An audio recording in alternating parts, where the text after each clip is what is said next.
Hello everyone and welcome back to Shadow Man Stories. I can picture some of you already in bed, maybe some of you just getting home from work.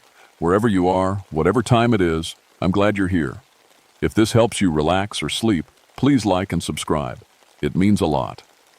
Now, let's get you comfortable, and I'll tell you tonight's story. My name is Vincent Stormcrow, and I've been a forest ranger for 19 years. Before that, I spent 8 years in the Coast Guard. I've pulled 340 people out of the water around southeast Alaska. Some were scared fishermen caught in sudden storms. Others were tourists who didn't respect the ocean.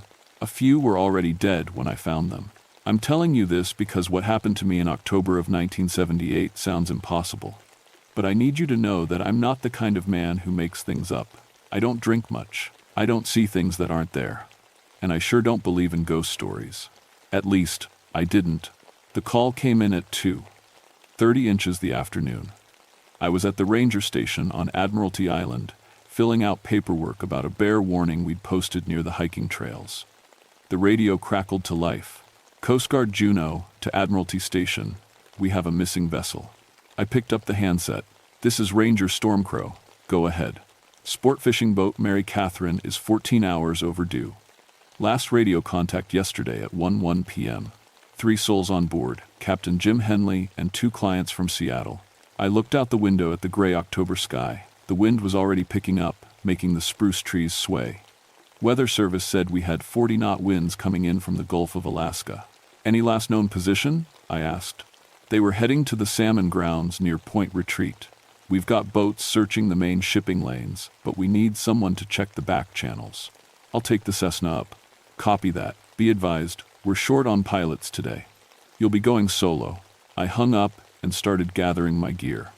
Flight jacket, emergency kit, marine radio, flare gun, the usual stuff for a search and rescue. As I loaded the plane, I thought about my grandmother. She was full-blood Tlingit, and she used to tell me stories when I was little. Stories about things that lived in the water. She called them kushtaka. Shape-changing spirits that looked like otters but could turn into people. According to her, they would copy the voices of drowning victims to lure rescuers into the water. The ocean is hungry, she would say, and the kushtaka help feed it. I always figured those stories were just her way of teaching me to be careful around the water. Practical lessons wrapped up in old legends.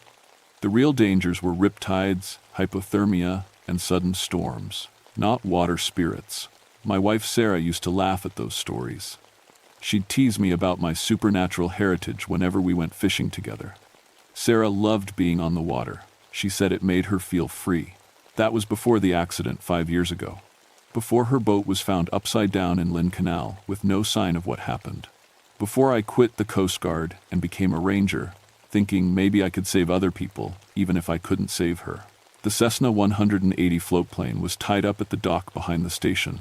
She was old but reliable, with pontoons that could land on any calm water in southeast Alaska. I'd flown her through storms, fog, and once during an aurora that lit up the whole sky green. I did my pre-flight check, tested the radio, and pushed off from the dock. The engine caught on the second try, settling into its familiar rumble. As I taxied out into the channel, I tried to raise the Mary Catherine one more time. Mary Catherine, this is Forest Service Search and Rescue. Please respond. Nothing but static. The takeoff was smooth despite the choppy water. I banked east toward Point Retreat, following the coastline. Below me, the dark water stretched out like a sheet of hammered metal. Admiralty Island fell away behind me, covered in its thick blanket of old-growth forest. This was country that could kill you if you weren't careful. Bears, eagles, and salmon runs that had been going on for thousands of years. The Tlingit had lived here long before white settlers arrived with their fishing boats and logging crews. They knew the water's moods, its dangers. They knew about the kushtaka. I shook my head. 19 years of successful rescues, and I was thinking about childhood stories. I had instruments, training, and experience. That was what would find the Mary Catherine and bring those men home, if they were still alive to be found. The visibility was getting worse as I flew east. Gray clouds hung low over the water, and rain streaks blurred the horizon. I dropped to 500 feet and started my search pattern, flying back and forth across the area where the Mary Catherine should have been fishing. After 20 minutes, I spotted something. There was debris in the water about 2 miles south of Point Retreat. From the air, it looked like a scattered line of dark objects floating on the surface. I banked around for a closer look. That's when I noticed something odd. The debris was moving, but not the way it should. The current in that area flows north, but these objects were drifting in a perfect spiral pattern, like they were caught in a whirlpool, except the water around them was calm. I keyed the radio. Coast Guard Juneau, this is Ranger Stormcrow. I've got possible debris 2 miles south of Point Retreat. Investigating. Copy, Stormcrow. Any signs of survivors? I circled lower. Among the floating objects, I could make out fishing nets, a cooler, and what looked like pieces of fiberglass hull, but they were arranged too neatly, like someone had placed them there on purpose. Negative on survivors. The debris pattern is unusual. I'm going to set down for a closer look. Be careful, Vincent. Weather's getting worse. I found a protected cove about half a mile from the debris field. The water was rough but manageable. I lined up for landing, cut the engine back, and felt the pontoons kiss the surface. The plane settled with its familiar rocking motion. As I taxied toward shore, my compass started spinning. The needle went around and around like it was trying to find magnetic north, but couldn't settle. I tapped the glass, but it kept spinning. Then my GPS went crazy. According to the display, I was simultaneously at 3 different locations, none of them where I actually was. The coordinates kept changing every few seconds. That's not right, I muttered. I switched to my backup compass. Same thing, the needle spun like a broken clock. A sound came over the marine radio. At first, I thought it was interference from the storm, but as I listened, it became clearer. It sounded like children crying for help. Help us, please, we're in the water. The voices were high and scared, like young kids who had fallen overboard. But the Mary Catherine's passenger manifest listed 3 adult men. No children. I grabbed my handheld radio and stepped out onto the pontoon. The cove was surrounded by thick forest, and the water was dark as coffee. No sign of anyone in distress. Hello, can you hear me? Where are you? The crying got louder, but I couldn't tell where it was coming from. The sound seemed to bounce off the water and trees, like an echo without a source. I tied the plane to a fallen log and waded to shore.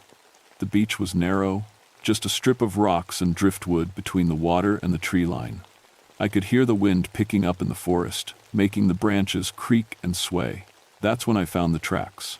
They started at the water's edge, round, webbed prints about the size of my fist. Otter tracks.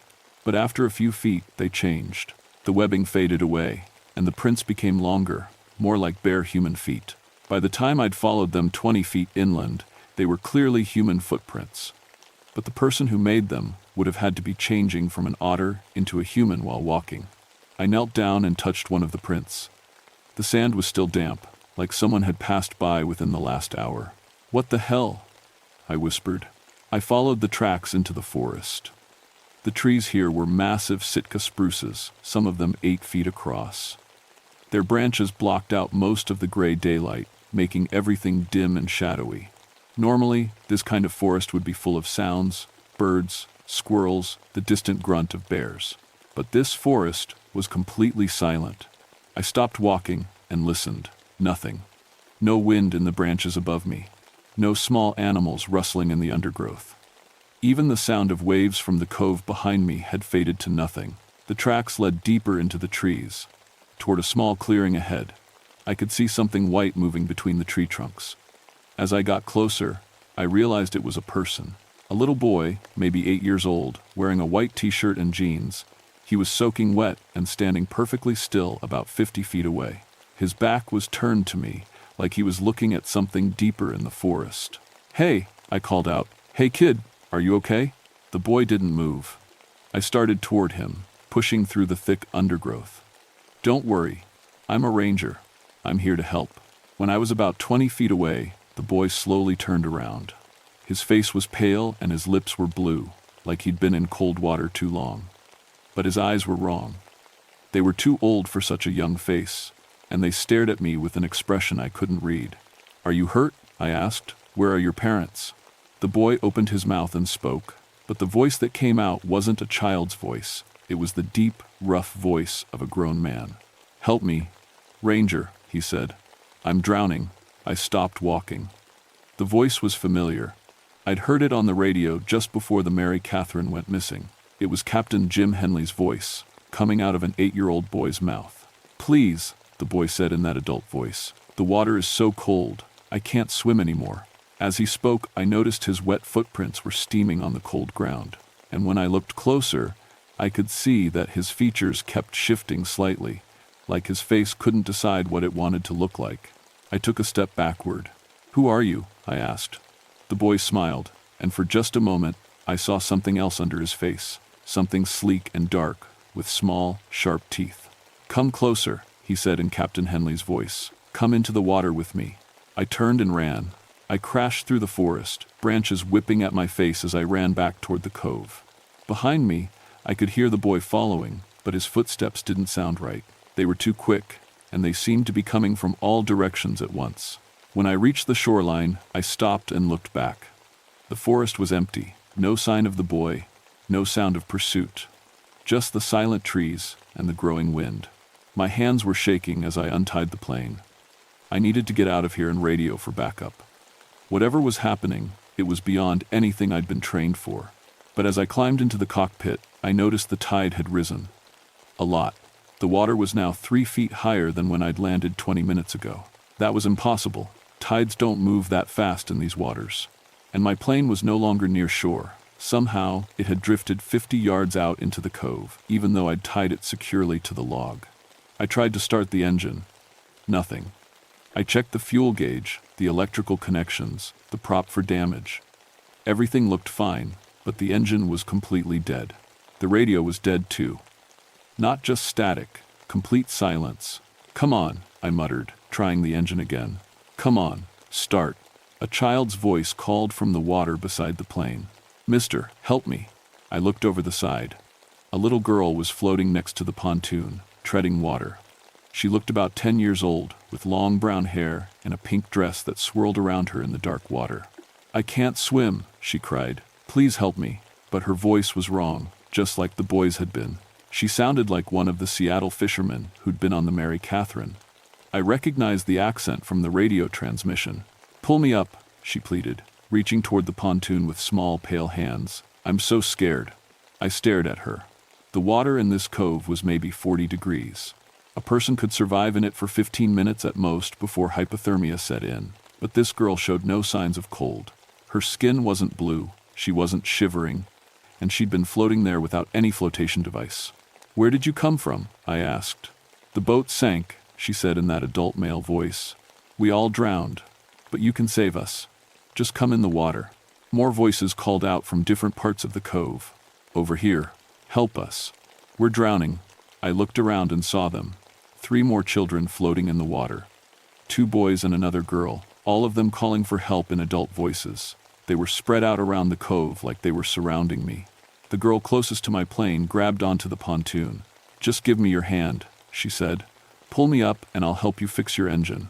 When her hand touched the pontoon, I felt the plane rock in a way that didn't match her small size. It was like something much heavier had grabbed hold. I looked down at her fingers wrapped around the aluminum. They were webbed. "You're not children," I said. All 4 figures in the water went still. The crying and pleading stopped. For a moment, the only sound was the wind starting to howl through the trees. Then the girl smiled, and I saw rows of small, pointed teeth. "No," she said, still using the fisherman's voice. "We're not."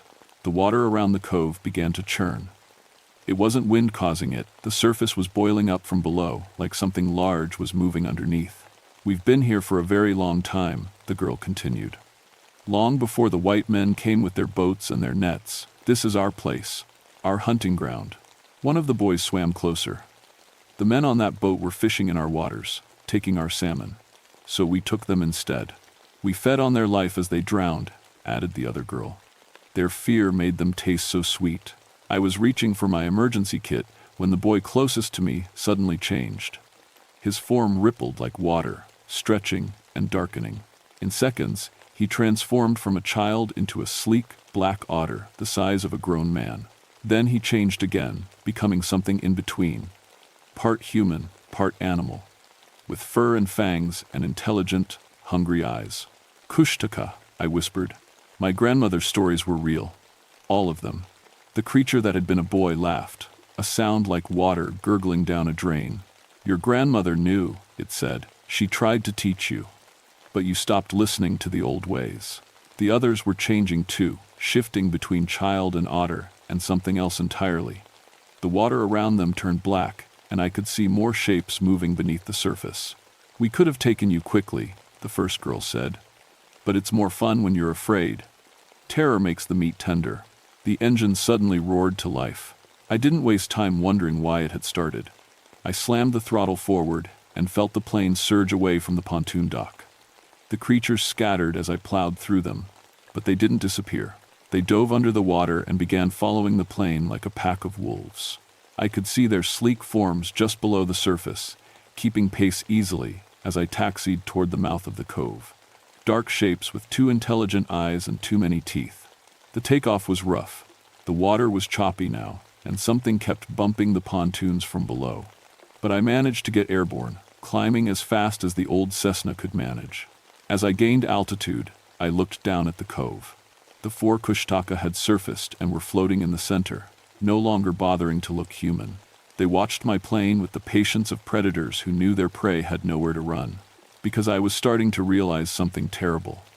The storm was getting worse, and my fuel was running low. I'd have to land somewhere soon, and they would be waiting. I flew south toward Juneau, but the storm was moving faster than I was. The wind hit me like a wall, and rain started hammering the windscreen. The little Cessna bucked and rolled as I fought to keep her level.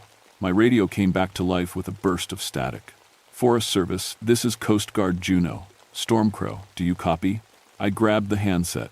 Coast Guard, this is Stormcrow. I found the Mary Catherine's debris, but the crew is gone. They're dead.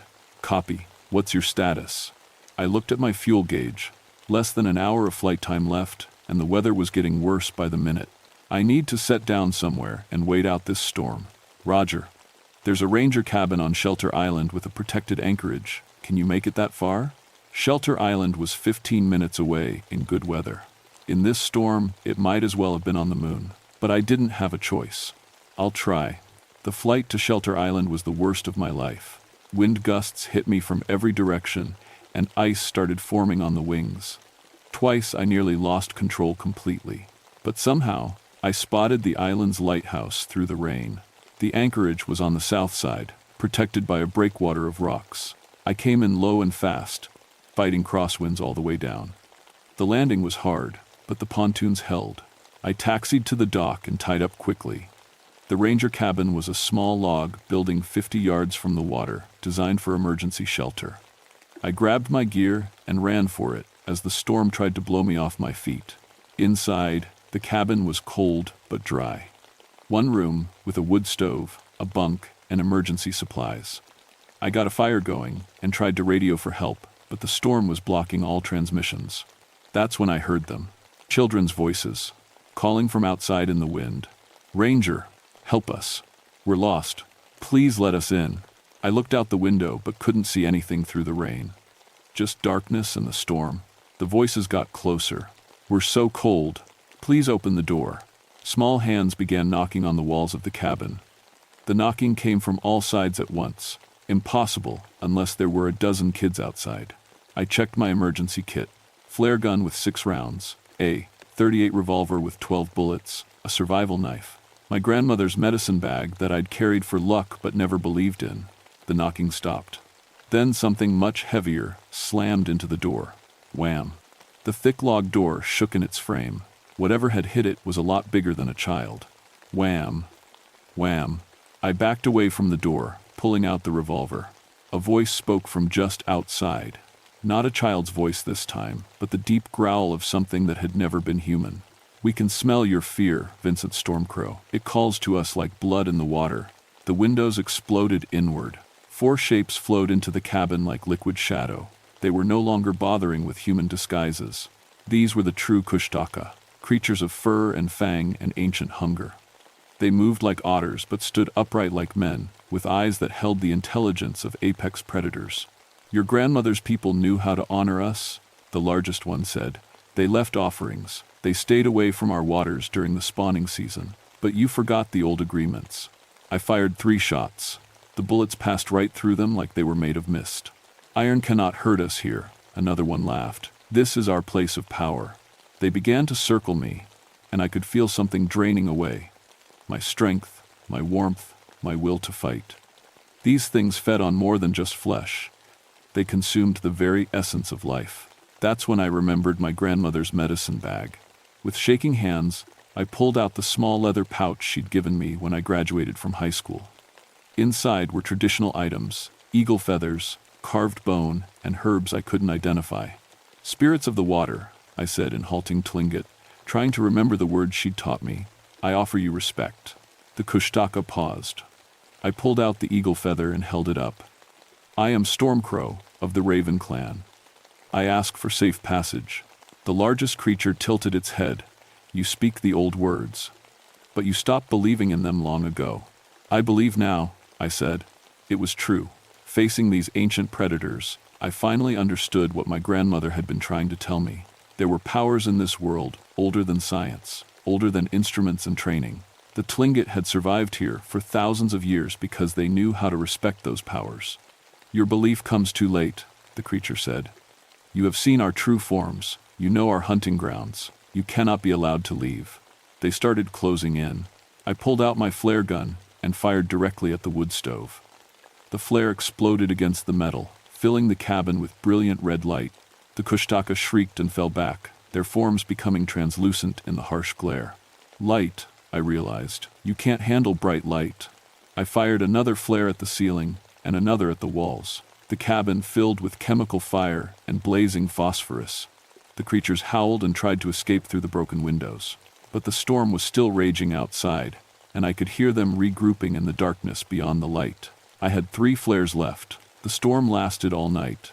I kept the fire burning and rationed my remaining flares, setting one off whenever I heard the Kushtaka testing the edges of the light. They never left completely. I could see their shapes moving in the forest, waiting. When dawn finally came, gray and cold through the rain, the creatures faded back into the water. I watched them go from the cabin window, 4 sleek forms disappearing beneath the waves like they'd never existed, but I knew they'd be back. This was their territory, and I was still an intruder. I got the radio working as soon as the storm cleared. The Coast Guard picked me up 3 hours later, along with my plane. I filed a report saying the Mary Catherine had been lost in the storm with all hands. No survivors found. I never mentioned what really happened. What would be the point? No one would believe me, and even if they did, what could they do? The Kushtaka had been here long before Alaska was a state, long before white settlers arrived. They'd be here long after we were gone. But I did make some changes. I started visiting my grandmother more often, listening to her stories with new respect. I learned the old Tlingit words for protection, the proper offerings to leave at sacred sites. I studied the traditional maps that showed which waters were safe and which belonged to older powers. And I began leaving warnings. Nothing official. The Forest Service wouldn't approve of a ranger posting signs about water spirits. But I found ways to mark the dangerous areas for those who knew how to read the signs. Small stacks of stones arranged in traditional patterns. Eagle feathers tied to trees near certain coves. Symbols that any Tlingit elder would recognize and respect.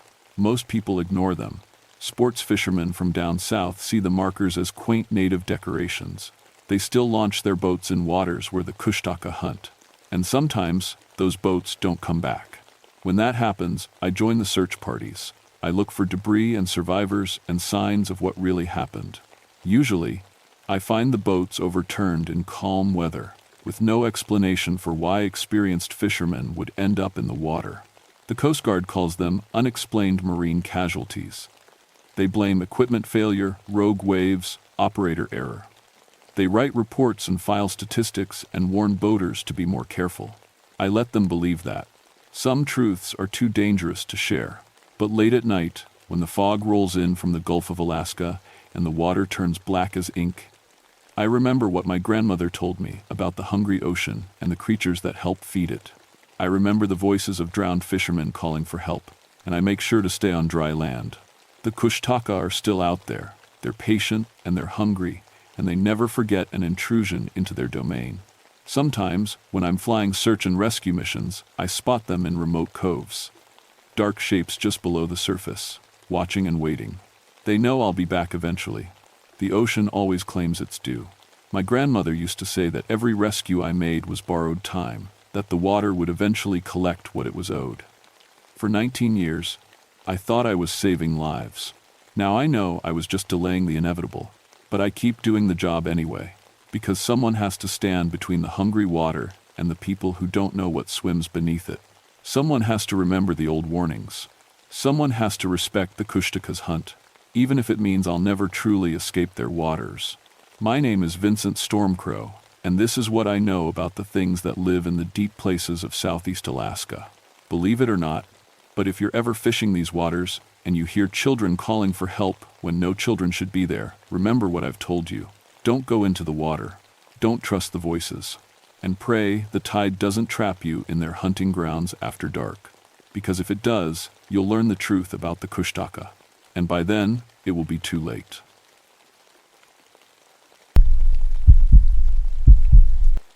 My name is Benjamin Starweaver, and I've spent 15 years as a ranger in gates of the Arctic National Park. I'm going to tell you what happened to me in September 1983, up in the Brooks Range of Alaska. You won't believe most of it. Hell, I still don't believe it myself some days. But it happened, every single word of it. I'm 42 years old. Before the Park Service, I worked as a radar operator in the Air Force.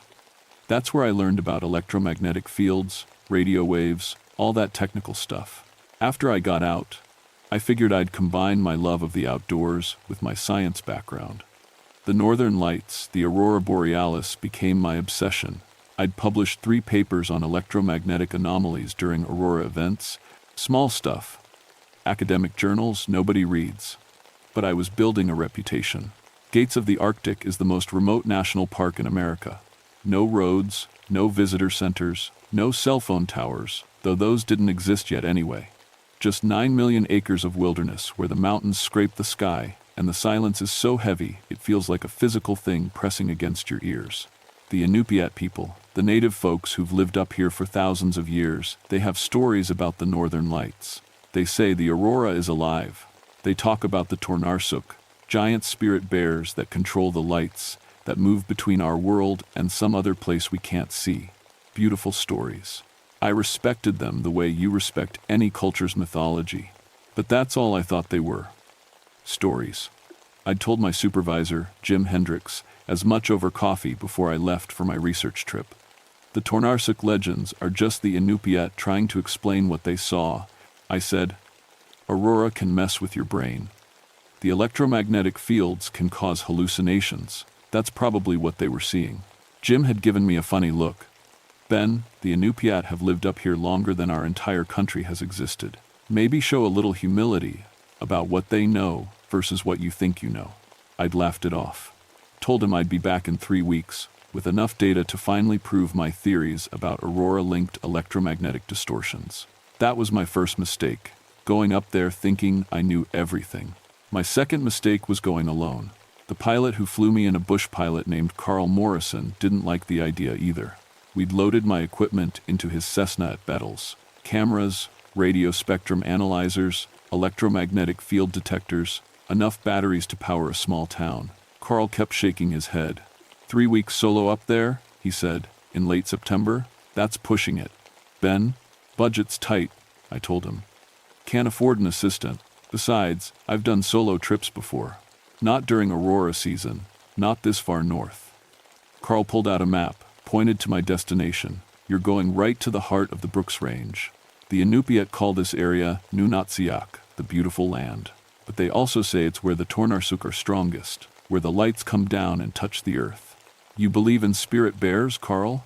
He didn't smile. I believe in respecting things I don't understand, and I've flown these mountains for 20 years. I've seen things up here that don't make sense. Lights that move wrong.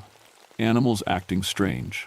One time, I saw the aurora come down so low it was brushing the treetops. It moved like it was alive, like it was looking for something. I must have looked skeptical, because Carl sighed. "Just promise me you'll radio in every 3 days, and if something feels wrong, you call me right away. I don't care if it's 2 in the morning, you call." "Deal," I said. The flight took 90 minutes. We flew over endless mountains, their peaks already white with early snow. Rivers snaked between them like silver threads. No towns, no roads, no signs that humans had ever existed. Just raw wilderness stretching to every horizon. Carl set the plane down on a small lake near where I'd be setting up camp. He helped me unload my gear, then stood there looking uncomfortable. "You sure about this?" he asked one more time. "I'm sure." He nodded slowly. 3 days. You radio in, or I'm coming back to find you. I watched his plane take off, circle once, then disappear south. The sound of the engine faded until there was nothing but silence and wind. I was alone. Completely, utterly alone.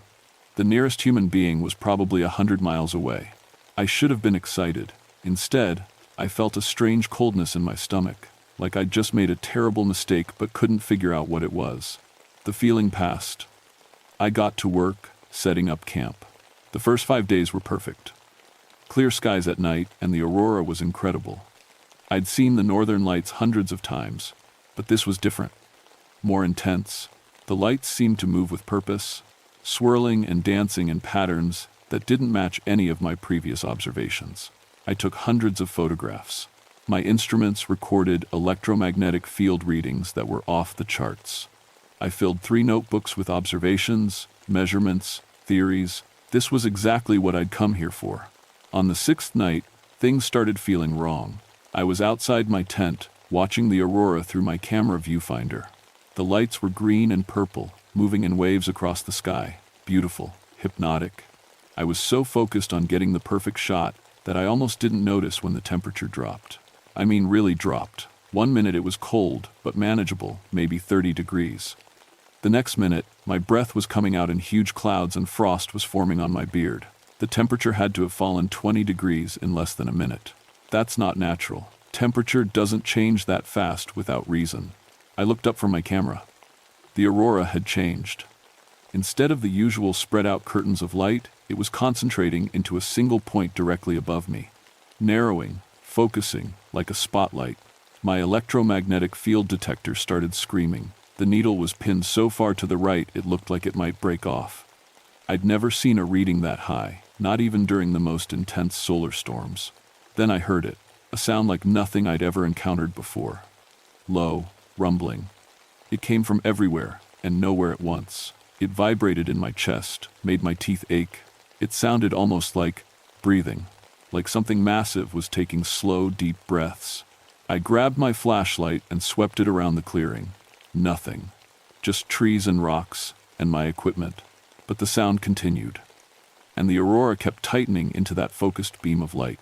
My radio spectrum analyzer was going crazy. It was picking up signals across multiple frequencies, but they weren't random static. They had a pattern, a rhythm. It almost sounded like words, like someone was trying to speak through the electromagnetic spectrum itself. I stood there, frozen, watching my instruments go haywire and listening to that impossible breathing sound. Every instinct I had was screaming at me to get into my tent, to hide, to run. Instead, I did what any scientist would do. I started taking readings, recording everything, because this was unprecedented. This was the discovery of a lifetime. That's when I saw the tracks. My flashlight beam caught them at the edge of the clearing. Bear tracks. Massive bear tracks. Each paw print was easily 2 feet across. No, 3 feet. They were pressed deep into the ground, deeper than any normal bear track should be. And they were. Wrong. The edges weren't clear, like they should be. They looked blurred, fuzzy, like they were out of focus. I approached slowly, my heart pounding. Bears were common up here, grizzlies, black bears. I knew how to deal with bears. But these tracks, these weren't from any normal bear. I knelt down next to one of the prints. That's when I noticed it was glowing. Just faintly, barely visible, but definitely glowing. A soft greenish light was coming from the bottom of the track, like the earth itself was luminescent. I touched the edge of the print. My fingers tingled. Actually tingled, like I'd touched a live wire. I yanked my hand back. Above me, the aurora pulsed. The breathing sound grew louder. I measured the tracks with a tape measure. Front paws, 38 inches across. Back paws, 42 inches. The stride between prints was nearly 12 feet. I did the math in my head. If these tracks were real, if something had actually made them, that bear would have to be 15 feet tall. Maybe more when standing on its hind legs. That's impossible. The largest grizzly ever recorded stood maybe 10 feet tall on its hind legs and weighed around 1,500 pounds. This thing would have to be twice that size. I followed the trail. It led from the tree line, circled my entire camp, my tent, my equipment, everything, then disappeared back into the forest. Whatever made these tracks had been watching me, had been right here while I was sleeping, maybe, had circled me like prey. The breathing sound stopped. The aurora began to spread out again, returning to its normal pattern. The temperature rose back to its previous level. My instruments settled down. Everything went back to normal, except for the tracks. They were still there, still glowing faintly, still impossible. I didn't sleep that night. I sat in my tent with my knife in one hand and my flashlight in the other, listening to every sound, jumping at every crack of a branch or rustle of leaves. When dawn finally came, I went back to examine the tracks in daylight. They were still there, still massive, still wrong, but the glow was gone. In the morning light, they just looked like really, really big bear tracks.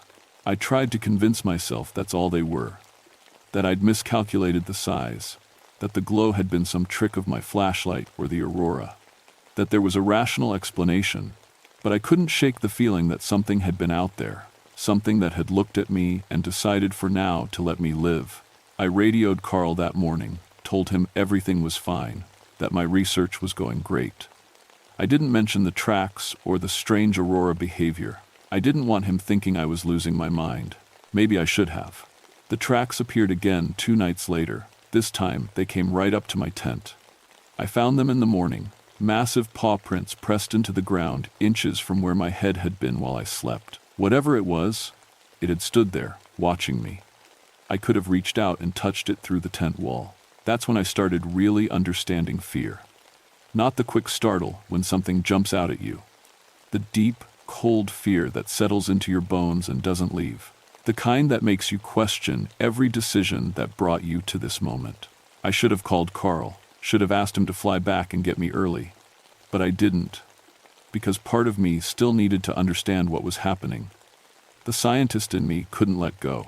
The aurora came every night now, and every night it behaved strangely. It would concentrate over my camp, forming shapes that almost looked deliberate. One night, I swear the lights formed the outline of a massive bear standing on its hind legs. It was there for maybe 30 seconds, clear as anything. Then it dissolved back into normal aurora patterns. My equipment kept recording things that shouldn't be possible. Radio signals and frequencies that weren't used by anyone. Electromagnetic readings that spiked and fell in patterns that looked almost like heartbeats. Temperature fluctuations that happened in seconds. On the 10th night, I saw it. I was outside, checking my instruments around midnight. The aurora was active, but not unusual. I'd just recorded a temperature reading when I felt it, that sensation of being watched. That prickle on the back of your neck that tells you you're not alone. I turned around slowly. At the edge of the clearing, barely visible in the darkness, something was standing, something huge. It was bear-shaped, but wrong. Too tall, too big, and it was shimmering. Like it wasn't completely solid. Like it was made of shadows and starlight and something else I couldn't name. Its eyes glowed, not reflecting my flashlight, actually glowing from within. Green, like the aurora. They were intelligent eyes. Aware. They looked at me with an understanding that made my blood run cold. We stared at each other. I don't know for how long. Seconds? Minutes? Time felt strange, stretched out and compressed at the same time. Then it moved. Not toward me, thank God. It turned and walked into the forest. Each step it took left glowing footprints behind, and as it moved, the aurora above moved with it, following it like a spotlight tracking an actor on a stage. I stood there, shaking, watching the impossible thing disappear into the trees. The aurora followed it, pulling away from my camp, fading into the distance. When it was gone, I went into my tent and threw up. The next morning, I tried to convince myself it had been a dream. Or a hallucination. Maybe Carl had been right about the aurora causing hallucinations. But the tracks were there, glowing footprints leading from the clearing into the forest. And my instruments had recorded everything. The electromagnetic spike, the temperature drop, the impossible radio signals. It had been real. I spent that day reviewing all my data, 15 years of aurora research, and nothing I'd learned prepared me for this. The patterns in the electromagnetic readings weren't random. They weren't natural. They were organized, deliberate, like language. I thought about the Inupiat legends, the Tornarsuk, spirit bears that controlled the northern lights, bears that existed between worlds. I dismissed those stories as mythology, primitive explanations for things they didn't understand. But what if I was the one who didn't understand? That night, the aurora came back with a vengeance. It filled the entire sky, brighter than I'd ever seen. Green and purple and red, all swirling together in a massive display that looked like it was alive. And in the center of it all, shapes formed. Bear shapes, dozens of them, hundreds, an entire pack of spirit bears moving through the lights. My instruments went crazy. Every detector I had maxed out. My cameras captured images that made no sense, bears made of light, walking through the sky. The radio spectrum analyzer was picking up signals across every frequency, and they were all saying the same thing. I know because I could hear it. Not through the radio. In my head. Words forming directly in my brain, bypassing my ears entirely. Asterisk, leave. Asterisk. That was all. Just that one word, repeated over and over, not spoken, but felt. Pressed into my consciousness like a command that couldn't be refused. Asterisk, leave, leave, leave. Asterisk, I wanted to. God, I wanted to run. To grab what I could carry and just start walking, even though the nearest settlement was 100 miles away through mountains and wilderness. But I couldn't move. I was frozen, staring up at the aurora, at the bear shapes moving through the lights, and that voice, that command pounding in my skull. Then the largest bear shape descended. It came down from the sky like a falling star, the aurora bending and flowing with it. It landed in my clearing with a sound like thunder, and suddenly it was there. Real, solid, standing 30 feet away from me. It was enormous. 20 feet tall, easily. Its fur wasn't normal fur. It crackled with electricity, sparked with light. Its eyes burned green like nuclear fire. And when it breathed, I could see its breath, but the air shimmered around it like a heat mirage in reverse. This was the Tornarsuk. This was what the Inupiat had been trying to explain. This was real. It took a step toward me. The ground shook. Another step. My instruments exploded, literally exploded, sparks and smoke and shattered plastic. All that expensive equipment, destroyed in an instant. The bear opened its mouth. I expected a roar. Instead, I heard words. Not in my head this time, but actual words, formed by modulating radio frequencies into something my ears could process. Its voice sounded like grinding glaciers and crackling electricity. You do not belong. I couldn't speak, couldn't move, could barely breathe. This thing, this impossible, massive spirit bear was standing right in front of me, and it was talking. Your machines hurt, it said. Each word came through the air like radio static formed into language. They disturb, they wound the space between. I didn't know, I managed to say. My voice came out as a whisper. I was just studying the aurora. That's all. I wasn't trying to hurt anything. The Tornarsuk's eyes narrowed. The lights are not yours to study. They are the boundary, the bridge, the doorway between your world and ours. Your machines tear at them, make them scream. It took another step forward. I could feel the electromagnetic field around it, making my skin tingle, my hair stand on end. It was like standing next to a massive electrical generator. How long? It asked. How long have your kind been hurting the lights? Years. Decades. Maybe. Scientists have been studying the aurora for a long time. I was talking too fast. Words tumbling over each other.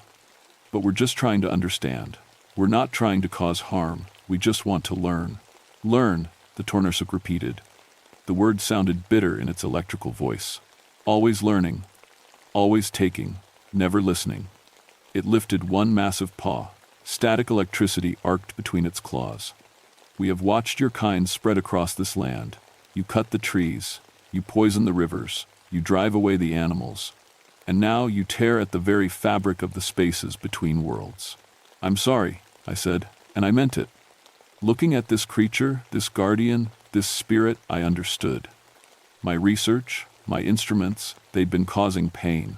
I'd been so focused on understanding the aurora scientifically that I'd never considered there might be something living in it. Something aware. Something hurt by what I was doing. The Tornarsuk lowered its paw. Sorry, it said, another word your kind uses. But sorry does not undo harm. Sorry does not heal wounds. Above us, the aurora swirled faster. More bear shapes formed in the lights. I realized they were watching. This wasn't just one spirit bear. There were dozens of them, maybe hundreds. An entire people living in the electromagnetic storms, invisible to us until they chose to be seen.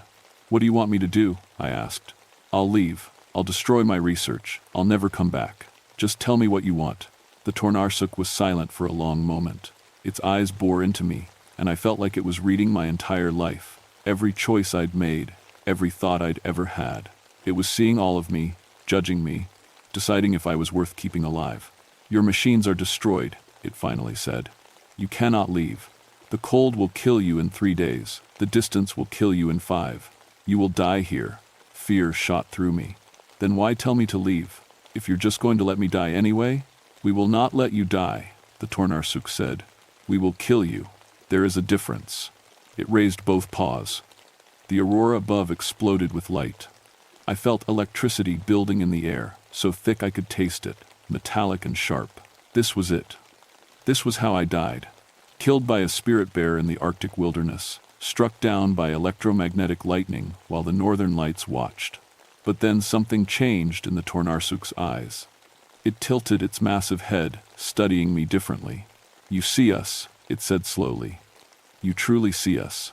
Not as myths, not as hallucinations. You see us as real. Yes, I said, you're real. I was wrong. I was so wrong about everything. The electricity in the air began to fade.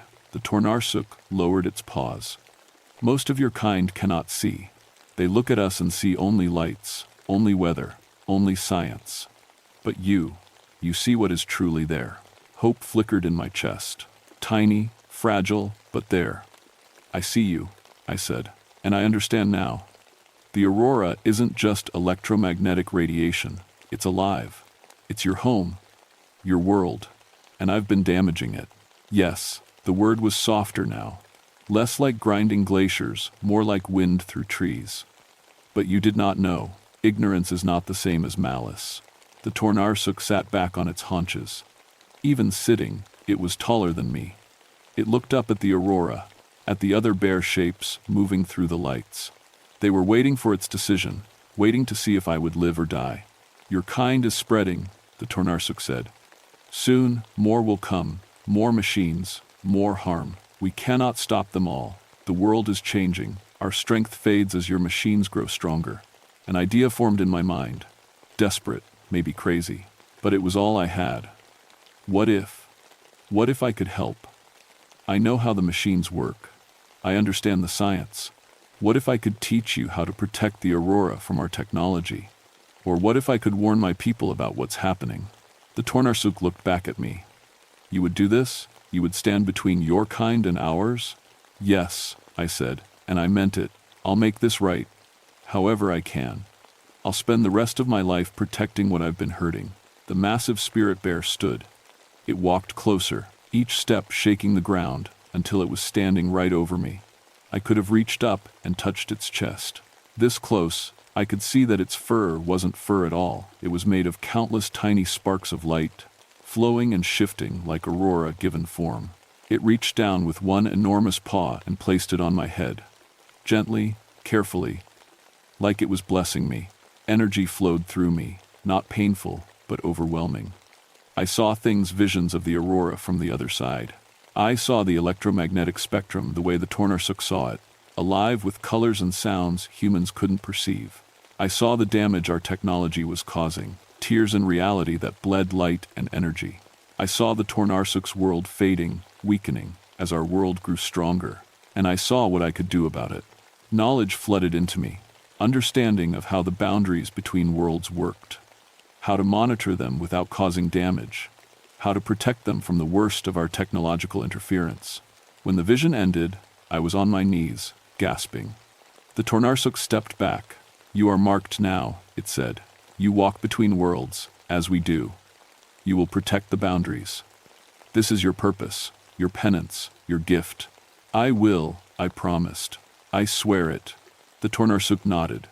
Then it began to fade, its form dissolving into sparks of light that rose into the aurora.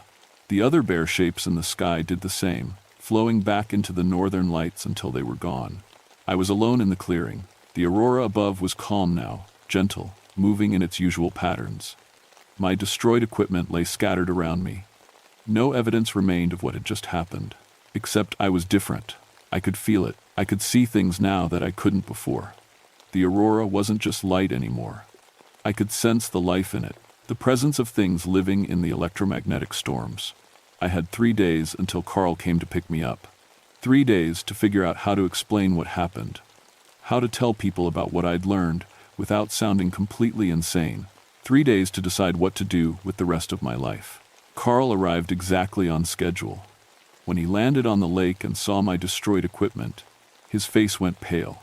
"Jesus, Ben, what happened? Bear attack?" "Something like that," I said. I didn't tell him the truth. Not all of it.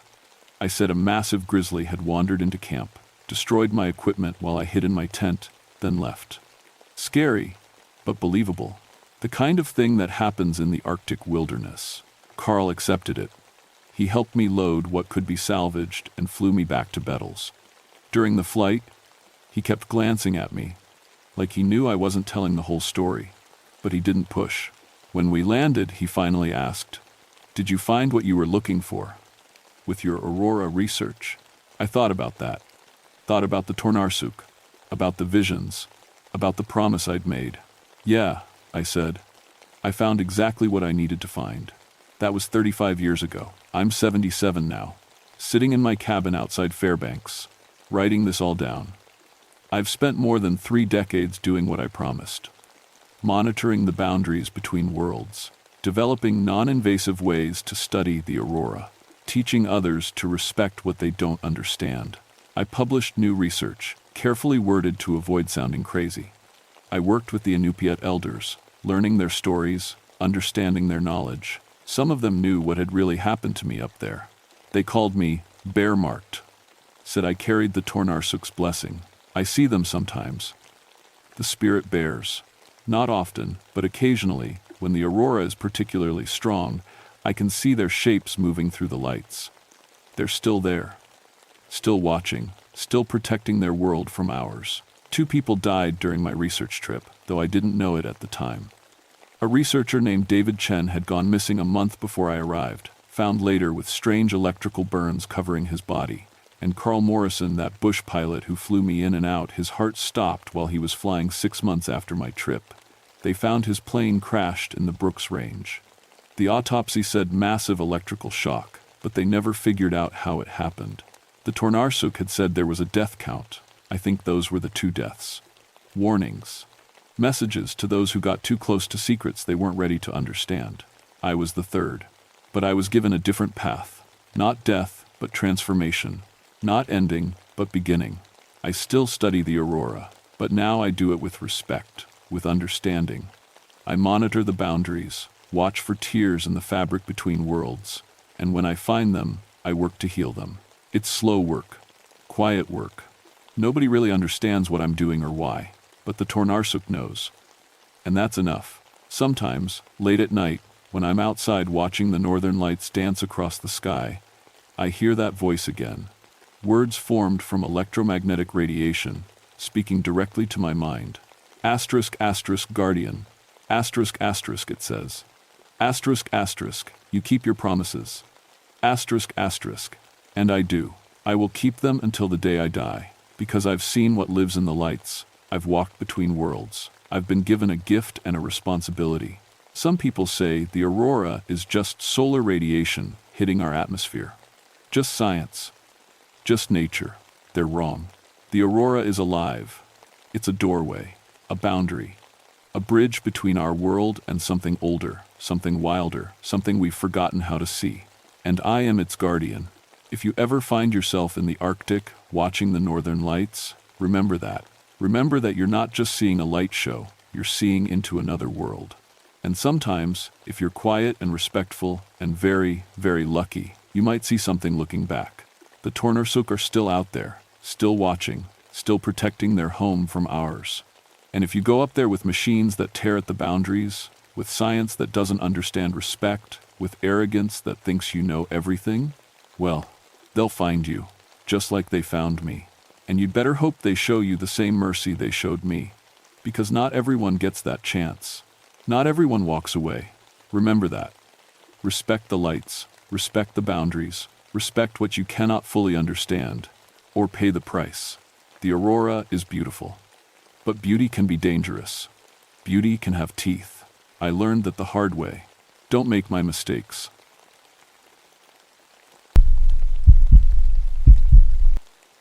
My name is Douglas Whitefang, and I've been a park ranger for 21 years. That should tell you something about what I'm going to share with you. Rangers don't make up stories.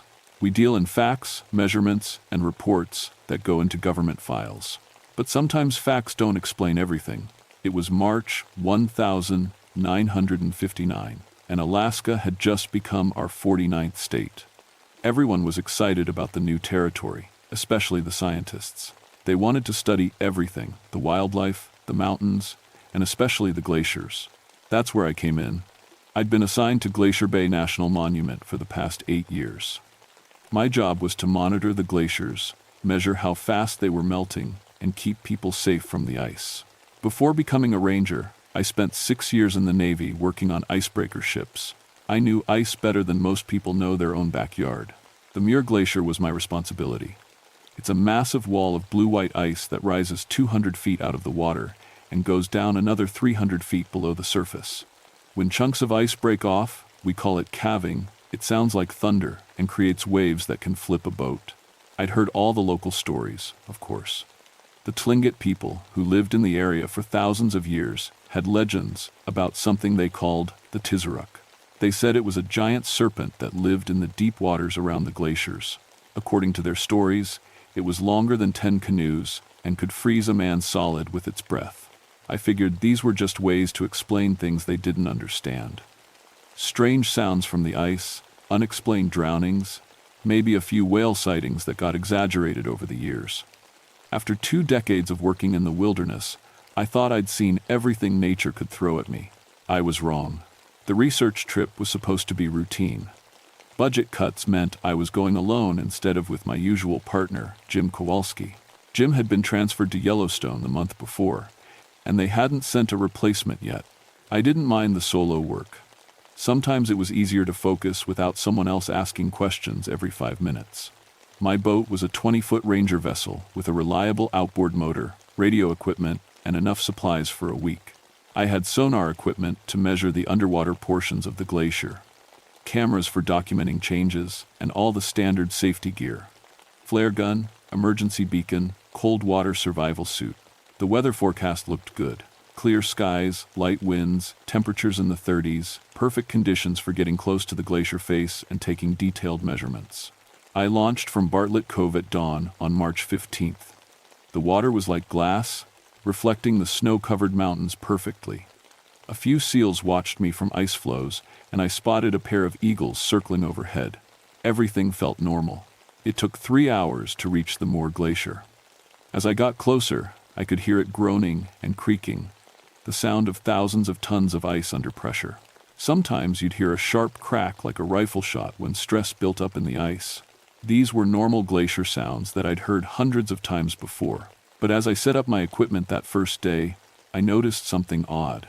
The seals and sea lions that usually hung around the glacier were gone. Not just fewer of them, completely gone. In 8 years of working this area, I'd never seen it so empty of marine life. I made a note in my logbook and started my measurements. The sonar readings were strange from the beginning.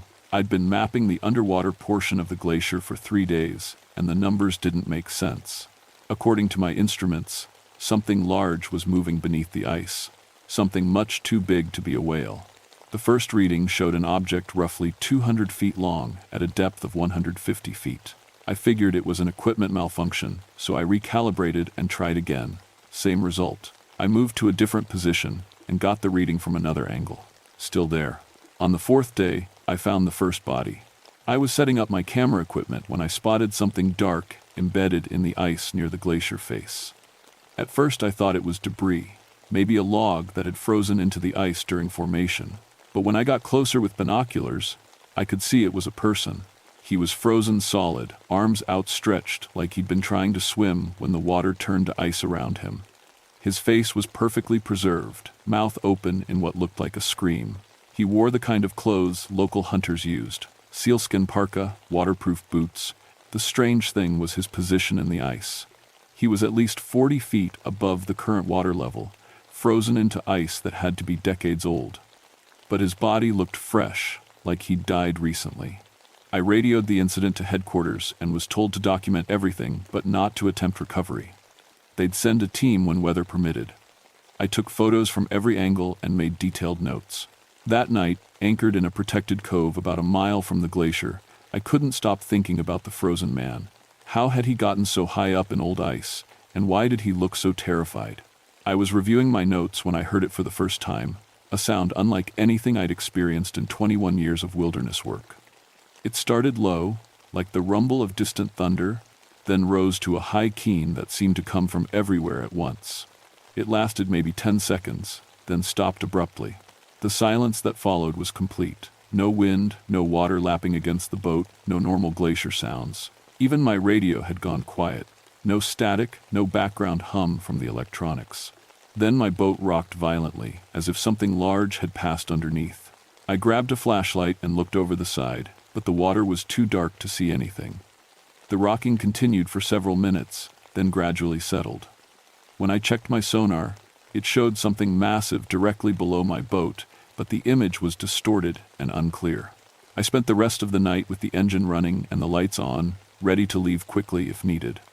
But whatever had been there was gone by morning. The 5th day brought fog, thick, unnatural fog that seemed to rise from the water itself. I'd seen plenty of maritime fog before, but this was different. It moved against the wind and formed patterns that didn't match any weather system I knew. I was documenting the fog with my camera when I heard voices. They seemed to come from the direction of the glacier, faint and echoing. I couldn't make out words, but they sounded distressed, like people calling for help. I started the engine and headed toward the sound, using my compass because visibility was down to maybe 20 feet. The voices grew louder as I approached the glacier. There were at least 2 distinct voices, maybe 3. They seemed to be coming from above, from somewhere on the ice face itself. "Hello," I called out. "Can you hear me? Are you hurt?" The voices stopped immediately. I waited for several minutes, calling out periodically, but got no response. The fog began to thin, and I could see the glacier face clearly. There was no one there. No people, no equipment, no sign that anyone had been calling for help. But as I turned to leave, I spotted 2 more bodies in the ice. These were higher up than the first one, maybe 60 feet above the waterline. They were positioned side by side, as if they'd been holding hands when they froze. Like the first body, they looked fresh, despite being embedded in old ice. Both showed signs of massive trauma. Even from a distance, I could see that something had taken enormous bites out of their torsos. I documented everything and radioed headquarters again. This time, they told me to return to base immediately. A full investigation team would take over the site. But as I started back toward Bartlett Cove, my engine died. The engine wouldn't restart. I'd checked the fuel, the spark plugs, the electrical connections. Everything looked normal, but the motor was completely dead. Even the electric starter wouldn't engage. I tried the radio, static. I was drifting in the fog, maybe 2 miles from the glacier, with no power and no communication. The emergency beacon was my only option, but it would take hours for rescue to arrive, assuming anyone picked up the signal. That's when I realized the fog was moving toward me. It came in streams and tendrils, flowing across the water like it was alive. As it reached my boat, the temperature dropped at least 20 degrees. My breath came out in visible puffs, and ice began forming on the railings. The water around my boat started to freeze. Not just surface ice, thick, solid ice that trapped the hull. I tried using an oar to break free, but the ice was forming faster than I could clear it. Within minutes, I was locked in place. Then I saw the shadow beneath the ice. It was huge, longer than my boat, wider than a car. It moved slowly under the frozen surface, circling my position. I could see its outline clearly through the transparent ice, dark and serpentine, with what looked like fins or flippers along its sides. As it circled, I heard that sound again, the low rumble rising to a high keen. But this time, I could tell where it was coming from. The creature beneath the ice was calling, and something was calling back. The answering call came from the direction of the glacier, even deeper and more powerful than the first. The ice around my boat vibrated with the sound, and hairline cracks appeared in the frozen surface. I was trapped between two of these things. The creature under my boat rose closer to the surface. Through the ice, I could make out more details. It had a massive head, easily 6 feet across, with what looked like rows of teeth. Its eyes were the size of dinner plates, and they were looking directly at me. It was intelligent. I could see awareness in those eyes. And something else. Curiosity. It was studying me the same way I might examine an interesting insect. The ice cracked with a sound like a gunshot, and freezing water began seeping into the boat. I had maybe 10 minutes before the whole thing went under. My survival suit would keep me alive in the water for maybe 30 minutes, but I'd never make it to shore before hypothermia set in. That's when I remembered the flare gun. I fired it straight down through the gap in the ice. The red flare disappeared into the dark water below, and for a moment, I got a clear view of the creature. It was even bigger than the sonar had indicated, at least 300 feet long, with a body thicker than a subway car. Its scales were dark blue-black, and they seemed to shift and ripple in the flare's light. When it opened its mouth, I counted rows of teeth, each one the size of a railroad spike. The flare seemed to annoy it more than hurt it. It swam away from my boat, but didn't go far. I could see it moving in slow circles just beyond the light. The ice continued to crack and break up. I managed to restart the engine. Apparently, whatever had killed it before was letting it work now. I gunned the motor and broke free from the remaining ice, heading for shore as fast as the boat would go. But I wasn't alone in the water. The creature followed me, sometimes surfacing enough for me to see its back breaking the surface. It could have caught me easily. I could see it was much faster than my boat, but it seemed content to follow and watch. I made it to a rocky beach about a mile from the glacier. As I pulled the boat up on shore, I looked back and saw the creature's head rise from the water. It watched me for maybe 30 seconds, then slowly submerged and disappeared. I set up camp on the beach, built a fire, and tried the radio again. This time I got through to headquarters. I reported equipment failure and requested immediate pickup, but I didn't mention the creature. How could I? Who would believe something like that? The rescue boat would arrive in the morning. All I had to do was survive one night on the beach. I should have known it wouldn't be that simple. I woke up around midnight to find my fire had gone out. Even though I'd banked it with enough wood to last until morning, the temperature had dropped below freezing, and my water bottle had turned to solid ice. Something was moving in the darkness beyond my campfire. At first, I thought it was a bear. We had brown bears in the area, and they were dangerous enough. But as my eyes adjusted, I realized this was much larger than any bear, and it was moving wrong, flowing rather than walking. It was the creature from the water, but somehow it was on land. I grabbed my flashlight and flare gun. In the beam of light, I could see it clearly for the first time. Its body was serpentine, like a massive snake, but it had 4 powerful limbs that could support its weight on land. Its head was reptilian but intelligent, with those same enormous eyes that had watched me from beneath the ice. It didn't attack immediately. Instead, it raised its head and made that same calling sound I'd heard before. This close, the vibrations went through my bones and made my teeth ache. Then it spoke. Not in words, exactly, but directly into my mind. Images and feelings flooded my consciousness, memories that weren't mine. I saw the glacier bay as it had been centuries ago, when the ice extended much farther and the creatures lived in the deep, cold waters beneath. I saw the first humans to enter the area, Tlingit hunters in kayaks, and how they had learned to respect the creature's territory. I saw other encounters over the years. Explorers and researchers who had come too close to the glacier, who had disturbed the ancient balance. Most had been allowed to leave with warnings. Some hadn't. The frozen bodies I'd found in the ice weren't victims of accidents. They were trespassers who had ignored the warnings, who had threatened the creature's domain.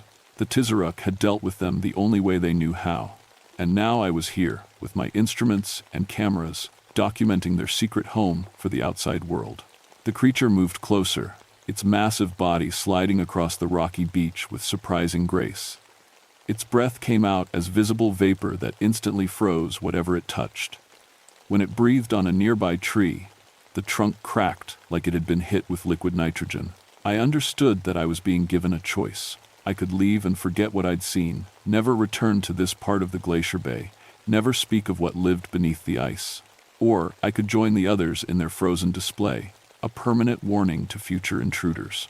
But there was something else in the creature's mental communication, a sense of sadness, of loss. The glaciers were retreating faster than ever before. The deep, cold waters where the creatures had lived for thousands of years were warming and changing. Their ancient world was disappearing. They weren't just protecting territory anymore. They were trying to preserve the last refuge they had. I lowered my flare gun and stepped forward slowly, hands visible. The creature watched but didn't retreat. Up close, I could see scars on its hide.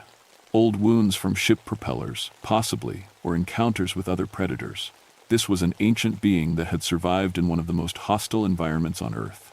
"I understand," I said out loud, not sure if it could hear me or just read my thoughts. "I won't tell anyone about you. I won't come back to this area." The creature tilted its massive head, studying me. I felt another wave of mental images, not threatening this time, but questioning. It wanted to know if I could be trusted, if my word meant anything. I thought about the frozen bodies in the ice, about the terror in that first man's face. Then I thought about the sadness in the creature's ancient eyes, about a species trying to survive in a world that was changing too fast. I made my choice. I walked back to my equipment and began destroying it. I smashed the sonar unit against the rocks, exposed the film in my cameras, and threw my research notes into the fire I built back up. Everything that could provide evidence of what lived beneath the glacier went into the flames. The creature watched silently as I eliminated years of research. When I was finished, it moved closer and touched my mind one more time. This time, the communication was different. Not words or images, but a feeling of respect, gratitude. Then it turned and flowed back toward the water, disappearing beneath the dark surface without a splash. The rescue boat arrived at dawn. Just as I was finishing the last of my coffee, I told them my equipment had malfunctioned due to cold weather, which was true enough. The official report listed the mission as a technical failure with no useful data collected. I never returned to the Muir Glacier sector. I requested transfer to other parts of the park and spent the rest of my career working with land animals and hikers. Safer work, I told my supervisors. Less chance of equipment failure in extreme conditions. The bodies in the ice were eventually recovered by other teams. The official explanation was that they had fallen through unstable ice and been trapped during rapid freeze conditions. Freak accidents, the reports concluded.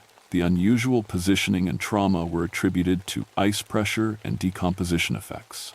I retired from the Park Service in 1963 and moved to Anchorage. I never spoke publicly about what I'd seen at Muir Glacier, and I never returned to the area. But I kept track of the reports that came out of Glacier Bay over the years. Missing hikers near the glacier became more common in the 1,960 seconds and 70 seconds, as tourism increased and more people visited the area. Most were found eventually, victims of exposure or falls. But some were never found at all, despite extensive searches. The glaciers continued to retreat. By the 1,980 seconds, Muir Glacier had pulled back several miles from where I'd encountered the Tizaruk. The deep, cold waters they needed to survive were getting warmer and shallower every year. I often wondered what happened to them. Did they move deeper into the bay, following the retreating ice? Did they migrate to other glacier systems in Alaska or Canada? Or did they simply disappear, another species lost to the changing climate? I'm telling this story now because I'm 78 years old, and I probably don't have many years left. The official secrecy seems less important now than it did in 1959. People are more aware of climate change and extinction threats. Maybe they're ready to hear about what we've already lost. But mostly, I'm telling this because of what I saw on the news last week. A research team from the University of Alaska found something unexpected in the deep waters off the Aleutian Islands. Sonar readings of massive objects moving beneath the ice. Too large and too organized to be whales. The researchers are excited about the possibility of discovering a new species of marine life. They're planning an expedition for next summer. Submersibles, underwater cameras, the latest scientific equipment. They want to document everything they find. I've been thinking about calling the expedition leader, Dr. Sarah Chen. I have her contact information from the university website. I could warn her about what she might find down there, about the choice she might have to make between scientific discovery and survival. But would she believe a retired park ranger with a story about ancient monsters living beneath the ice? Probably not. Maybe that's for the best. Maybe some discoveries are too dangerous to make. Maybe some secrets should stay buried in the ice, where they've been safe for thousands of years. But I remember those ancient, intelligent eyes watching me from beneath the frozen water. I remember the sadness in that creature's mind as it showed me its disappearing world. And I can't help but wonder, when the last of the ice is gone, where will the Tizaruk go then? I hope Dr. Chen and her team are careful down there. I hope they remember that we're not the only intelligent species on this planet, and that some of them have been here much longer than we have. I hope they make the right choice if the time comes, because there are still some places in this world where ancient things live in the deep, cold darkness. And some of them are still watching, still waiting, still protecting what little they have left. The ice remembers everything. And sometimes, late at night, when the wind is right, I can still hear it screaming.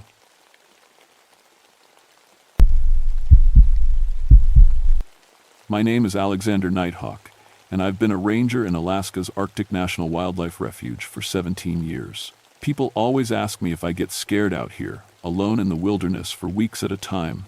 Until that winter of 1971, I would have laughed at the question.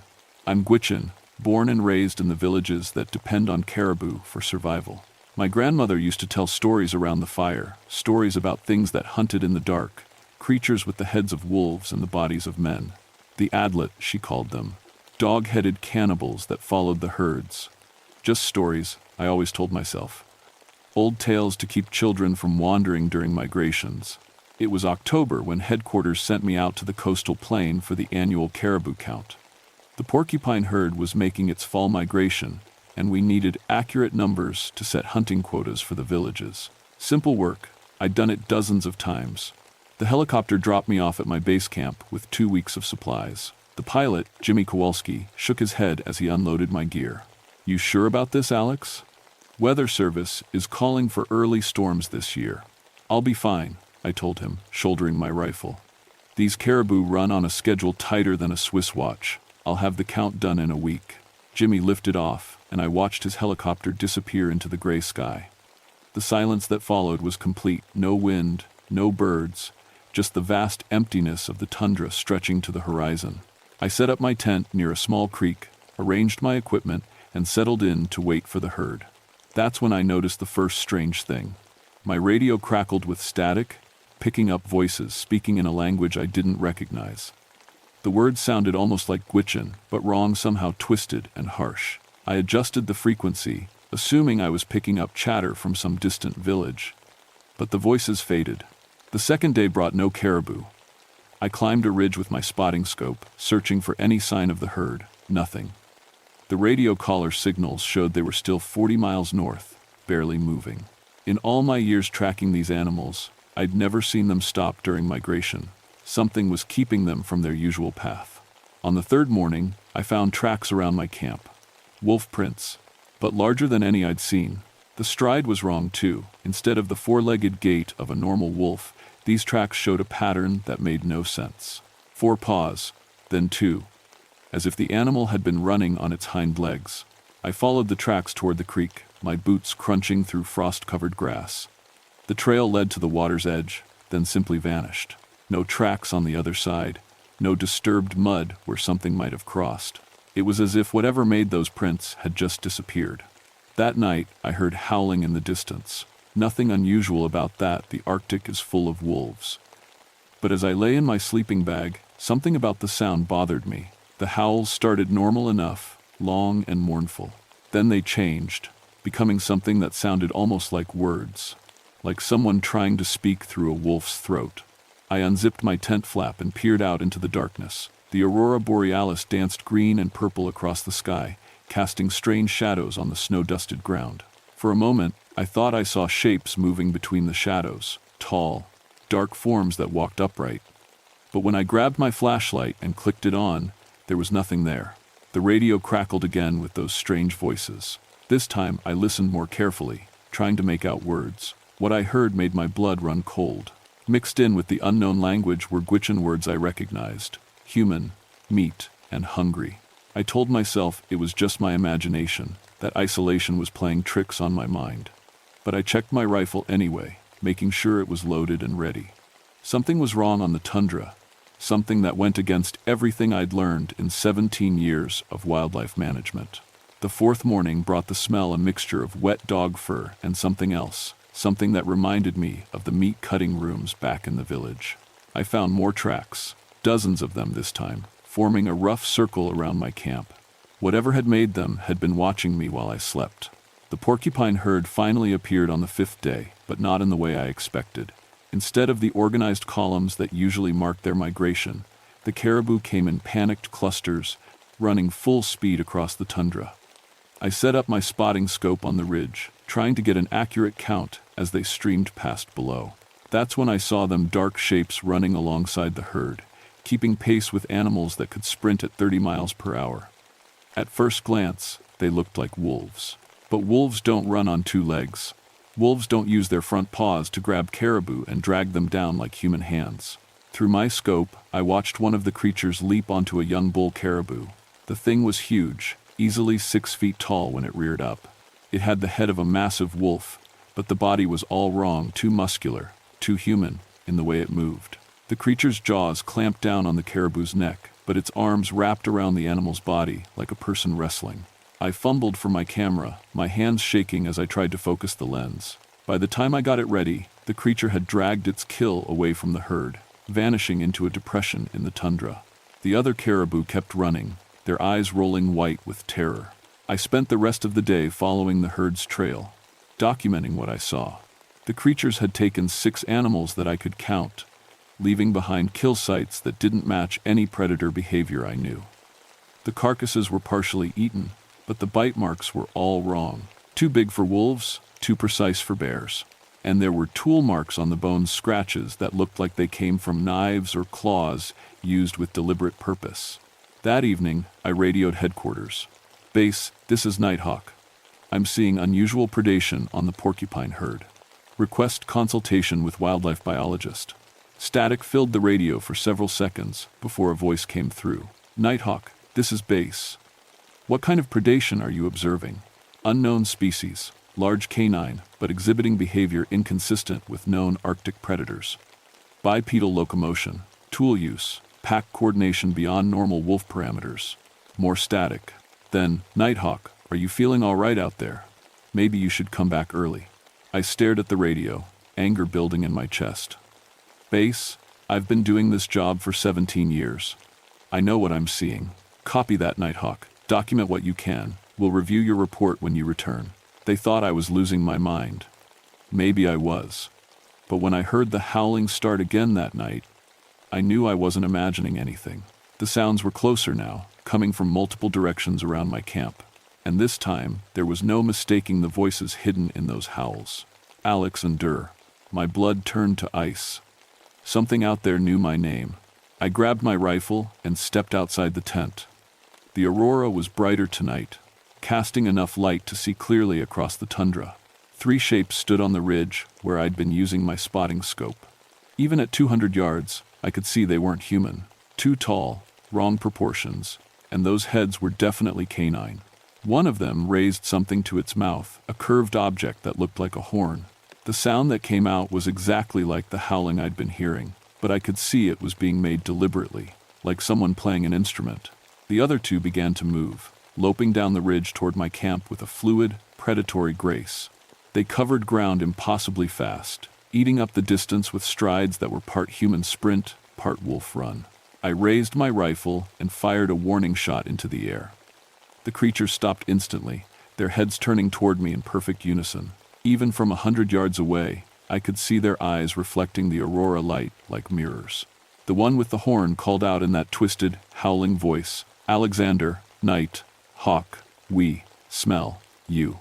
My hands were shaking so hard I could barely hold the rifle. These things knew my full name. They were speaking to me.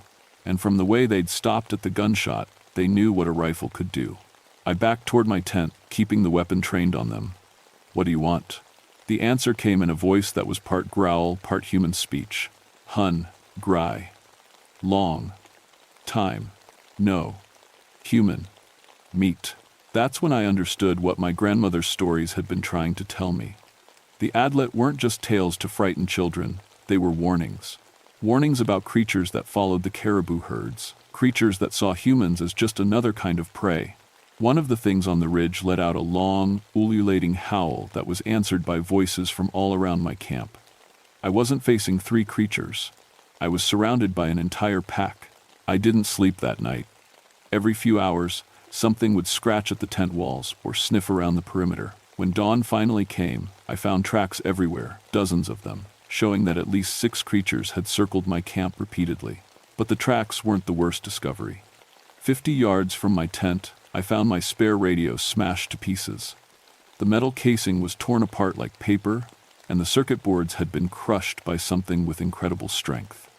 Whatever these things were, they understood technology well enough to know what would cut off my communications. I packed up camp quickly, loading everything into my backpack. Staying in one place was suicide. I needed to reach the emergency supply cache at Peterson Ridge, 15 miles northeast. From there, I could signal for emergency pickup with the backup radio. The trek across the tundra should have taken 6 hours. It took me 12, because I wasn't alone. They followed me all day, staying just at the edge of my vision. Sometimes I'd catch glimpses of movement in my peripheral vision, dark shapes ducking behind rocks or dropping into creek beds. When I stopped to rest, I could hear them moving around me, the soft pad of feet on frozen ground. Around midday, I found the first body. Dr. Sarah Chen from the University of Alaska had been studying caribou behavior patterns as part of her doctoral thesis. I'd met her twice at ranger conferences, remembered her as a serious young woman passionate about Arctic wildlife. Now she was scattered across 20 yards of tundra, her remains showing the same bite patterns I'd seen on the caribou carcasses. Her equipment was gone, but her field notebook was still clutched in what remained of her hand. The last entry was dated 3 days ago. Unusual wolf pack, exhibiting unprecedented cooperative hunting behavior. Pack leader appears to be directing other members using vocalizations that almost sound like speech. Following at safe distance to observe. She'd been studying them, and they'd noticed. I buried what I could of Sarah under a cairn of rocks, marking the GPS coordinates for recovery later. If there was a later, the afternoon brought more evidence of the pack's intelligence. I found caribou carcasses, arranged in a rough line pointing northeast the same direction I was traveling. They were herding me, using the kills to show me where they wanted me to go. Every time I tried to change course, I'd find fresh tracks blocking my path, or catch sight of those dark shapes moving to cut off my escape routes. As the sun started to set, I reached the ruins of an old Inupiat hunting camp. The traditional frame structures were mostly collapsed, but one shelter was still partially intact. I decided to make my stand there rather than be caught in the open. That's where I found Tommy and Ben Aknavigak. The 2 brothers had been traditional hunters from Kaktovik, following their family's migration route for winter caribou. I recognized their gear, remembered buying supplies from their family's store years ago. They'd been dead for at least a week, killed the same way as Dr. Chen. But it was what they'd tried to do before they died that terrified me most. Scratched into the wooden frame of the shelter, in deep gouges that must have been made with a knife, were Inupiat symbols. I couldn't read them all, but I recognized enough to understand. Iron protects, fire burns. Do not let them taste blood. The brothers had known about these creatures. They'd tried to leave a warning. I searched through their gear, looking for anything useful. Tommy's rifle was gone, but I found a box of shells that fit my gun. More importantly, I discovered their hunting knives, traditional tools with iron blades that their grandfather had made. As darkness fell, the howling started again. But this time it was different. Instead of the strange, speech-like calls I'd heard before, these sounded like human voices screaming. I recognized Sarah Chen's voice, mixed with sounds I didn't want to identify. They were mimicking the sounds their victims had made while dying. I built a fire in the center of the shelter, remembering the scratched warning about flames. The creatures' voices grew louder, coming from all directions now. Through the gaps in the wooden walls, I could see shapes moving just beyond the firelight, tall, dark forms that seemed to flow like smoke. Alexander Nighthawk. The voice came from directly outside the shelter, so close I could hear the breathing behind it. We know your smell now. We know your taste. I gripped my rifle tighter, the iron hunting knives within easy reach. What do you want? To hunt. The voice was different now, speaking in perfect English, with only the slightest growl beneath the words. You have iron, you have fire, you make it interesting. A massive head pushed through the doorway of the shelter, the head of a wolf, but wrong in every proportion. The skull was too large, the teeth too long, the eyes too intelligent. Behind it came a body that was human in shape but covered in dark fur, with arms that ended in claws and hands. My grandmother told stories about your kind, I said, surprised by how steady my voice sounded. The creature's lips pulled back in something that might have been a smile. Stories, yes. Your people, remember. That is good.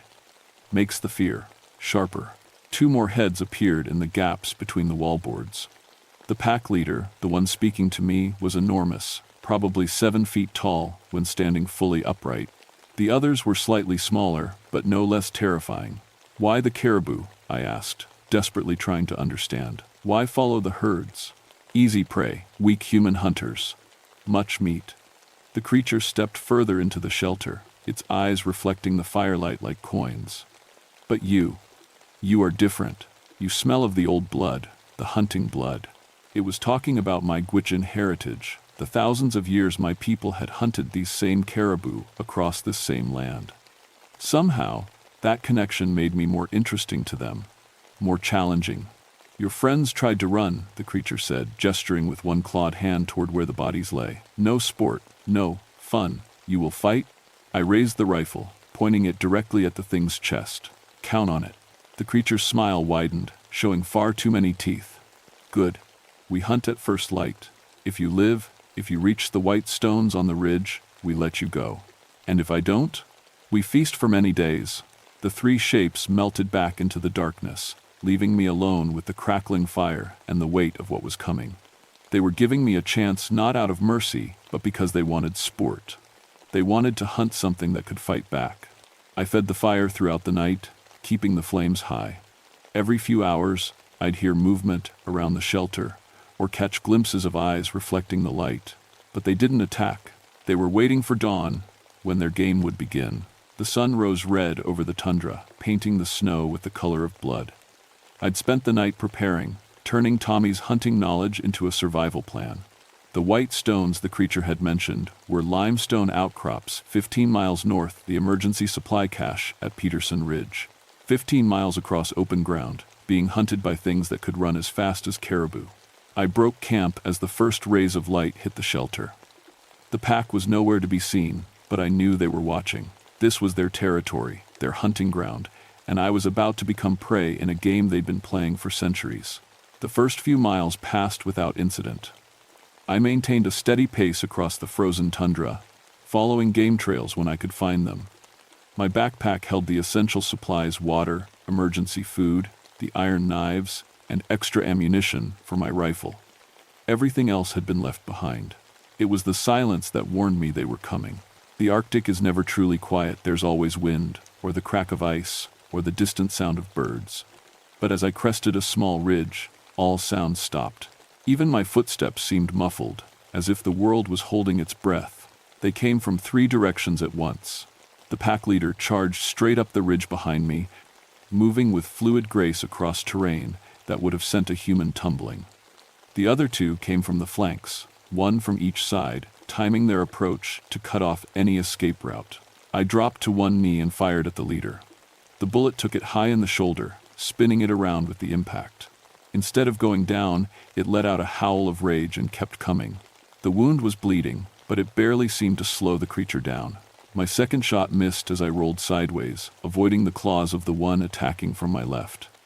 I felt the wind from its swipe brush my cheek, saw gouges tear through my jacket where its claws passed. The third creature hit me from behind, its weight driving me face first into the snow. Claws raked across my backpack, shredding the material and scattering my supplies. I rolled over and thrust upward with one of Tommy's iron knives, feeling the blades sink into flesh. The creature screamed not a howl, but a completely human sound of pain and surprise. It leaped backward, staring at the knife protruding from its thigh. Where the iron touched its flesh, smoke was rising from the wound. "Iron burns," I said, remembering the scratched warning in the shelter. That's why my ancestors used it in their weapons. The pack leader, still bleeding from my rifle shot, studied me with new respect. "You know the old ways. Good makes victory sweeter." They attacked again, but more cautiously this time. They'd learned I could hurt them, which made me dangerous in a way their usual prey wasn't.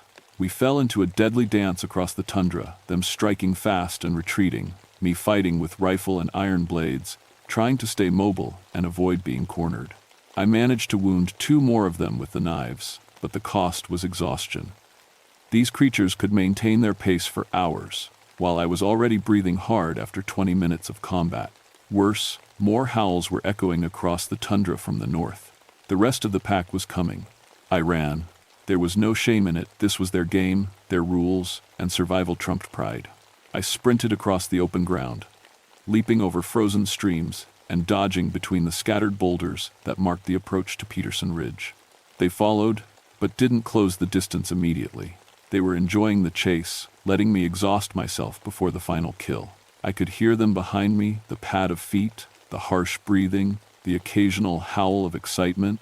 The limestone outcrops appeared ahead, white stones jutting from the tundra like broken teeth. The supply cache was hidden in a cleft between 2 of the larger formations, marked with a metal reflector that caught the morning sun. I was 50 yards from safety when they made their final move. The pack leader came straight at me across the open ground, no longer trying to be clever or strategic. It wanted to end the hunt with a direct assault, to prove its dominance over this stubborn human prey. I stopped running and turned to face it, rifle raised. At 30 yards, I fired. The bullet caught its center mass, and this time the impact sent it sprawling. But even as it fell, it was already trying to get back up. At 20 yards, I shot it again. And again. The third bullet finally dropped it for good, but by then the other 2 were almost on top of me. I reached the cache with seconds to spare, diving between the limestone outcrops as claws raked the air inches behind my head. The narrow passage was too small for the creatures to follow, giving me a moment to catch my breath and assess the situation. The emergency supplies were exactly where they should be, sealed containers with food, medical supplies, and most importantly, a backup radio. But when I tried to call for help, all I got was static. Something was jamming the signal. Through the gap in the rocks, I could see the 2 surviving creatures pacing back and forth, waiting for me to emerge. They knew I couldn't stay hidden forever, and with the radio not working, no help was coming. That's when I remembered the last part of the warning scratched into the shelter. Do not let them taste blood. It wasn't about avoiding injury. I'd already bled during the fight. It was about something else, something my grandmother had mentioned in her stories, but I'd forgotten until now. The Adlet didn't just hunt for food. They hunted to recruit. Anyone who survived their attack but was marked with their blood would become one of them. It was how they maintained their numbers, how the pack replaced members lost to hunters or accidents. The bite that didn't kill was the bite that transformed. I looked down at my jacket, at the tears where their claws had passed. Dark stains marked the fabric, but it wasn't my blood. It was theirs, from when I'd wounded them with the iron knives. Their blood was on me. And if the stories were true, that meant the transformation had already begun. The rescue helicopter found me 3 days later, still hiding in the cache at Peterson Ridge. The radio had started working on the second day, though I never figured out what had been jamming it. The pack was gone by then, melted away into the vast Arctic wilderness like they'd never existed. I told the rescue team about the animal attacks, showed them the torn jacket and the wounds on my arms. I described finding the bodies of Dr. Chen and the Aknavagak brothers, gave them GPS coordinates for recovery. What I didn't tell them was what I'd seen in those final hours at the cache. I didn't mention watching the pack leader's body transform as it died, shifting from something that was part wolf and part human back to something that looked completely human. A man in his 40s with weather-beaten skin and traditional Inupiat features. Someone who might have been lost in the wilderness years ago, transformed by a bite that didn't kill. I kept quiet about the dreams that started on the second night, dreams of running across the tundra on 4 legs, of the taste of warm blood and fresh meat, dreams that felt more like memories of someone else's life. And I definitely didn't mention the changes I could feel in my own body. The way my sense of smell had become impossibly acute, picking up scents from miles away. The way my muscles felt stronger, more responsive. The way I could see clearly in the darkness between the rocks. The official report blamed the deaths on a rogue wolf pack exhibiting unusual aggressive behavior. The investigation was brief and inconclusive. Dr. Chen's research notes were sealed as part of ongoing academic work. The Aknavagak brothers were honored as traditional hunters who died pursuing their ancestral calling. I retired from the Ranger Service 6 months later, claiming stress-related health issues. The paperwork was processed quickly, apparently. Everyone understood that a man could be changed by what he'd experienced in the wilderness. I moved back to my grandmother's village, taking over her old cabin near the edge of the settlement. People assumed I wanted to reconnect with my roots after my traumatic experience. They weren't wrong, but they didn't understand what kind of roots I was exploring. The village elders knew, though. They could smell it on me, the wild scent that meant I was no longer entirely human. But they also knew the old laws, the traditions that governed how such things were handled. As long as I hunted only animals, as long as I never tasted human blood, I could stay. I could live on the borderland between human and Adlet, keeping watch over the caribou herds and the people who depended on them. It's been 5 years now since that winter on the tundra. 5 years of learning to control the hunger, of running with the caribou during their migrations, of keeping the true pack at bay when they ventured too close to human settlements. The Adlets still hunt in the Arctic wilderness. I know because I can feel them out there, sense their presence across the vast distances. Sometimes, on clear nights when the aurora dances overhead, I hear their howls carrying across the wind. They're calling to me, reminding me that I'm one of them now, that the human life I'm clinging to is just an illusion, a denial of what I've become. But as long as I can resist, as long as I can remember Alexander Nighthawk, the ranger, instead of just the predator that shares his body, I'll keep watch. I'll protect the villages and the herds, maintaining the ancient balance between human and monster. My grandmother's stories weren't just warnings, I've learned. They were also instructions for those who would stand guard against the darkness. The Gwich'in have always known that some threats require more than human strength to face. Sometimes, you have to become the monster to fight the monsters. The caribou are migrating again this year, following their eternal path across the Arctic. And I'll be watching, running alongside them in the darkness between human and wolf, keeping the ancient covenant that protects my people from the things that hunt in the endless northern night. The tundra remembers everything, and some of us remember with it.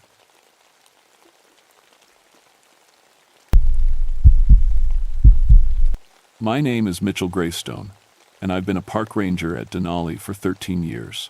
I thought I'd seen everything these mountains could throw at me. I was wrong. It was June 21st, 1965, the summer solstice. Up here in interior Alaska, that means the sun never sets, just rolls around the sky like a big orange ball that forgot how to go to bed. Some folks call it beautiful. After 2 weeks of it, I call it maddening.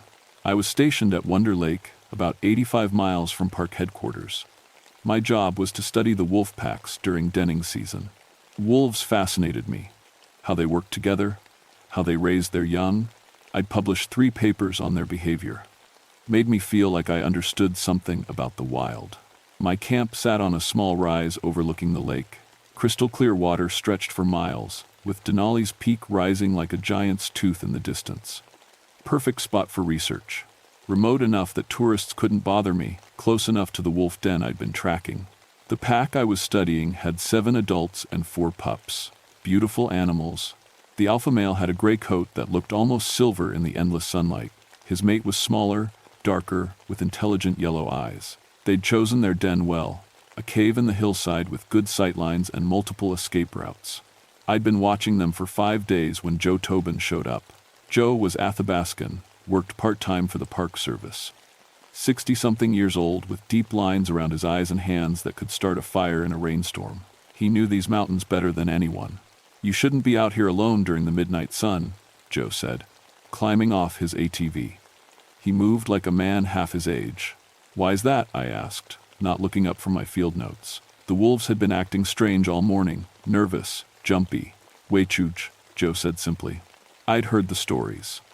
Athabascan legends about cannibalistic creatures made of ice and hunger. Supposedly, they appeared during times when the natural order got disturbed. Like endless daylight. "Come on, Joe," I said. "You don't really believe that stuff." His face went serious. "My grandfather saw one. 1918.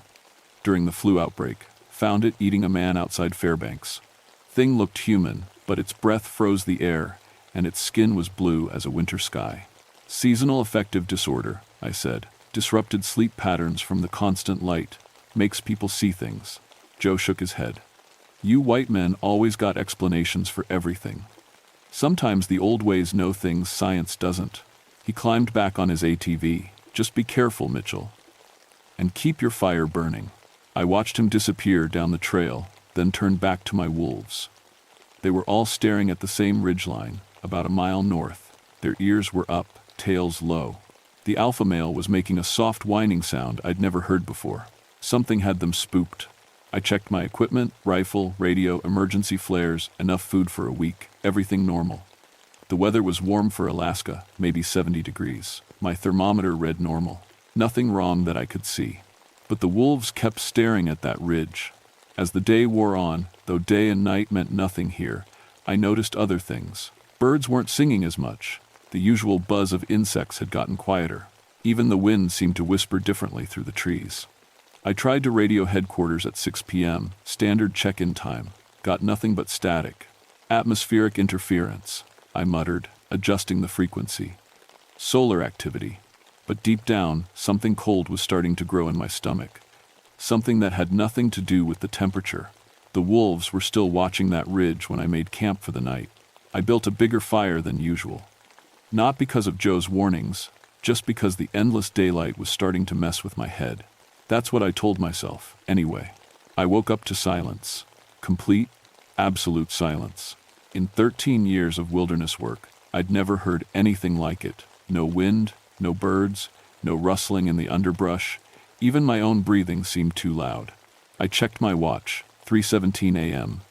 The sun hung low on the horizon, casting everything in orange light that made the world look like an old photograph. The wolves were gone. I grabbed my binoculars and scanned their den site. Empty.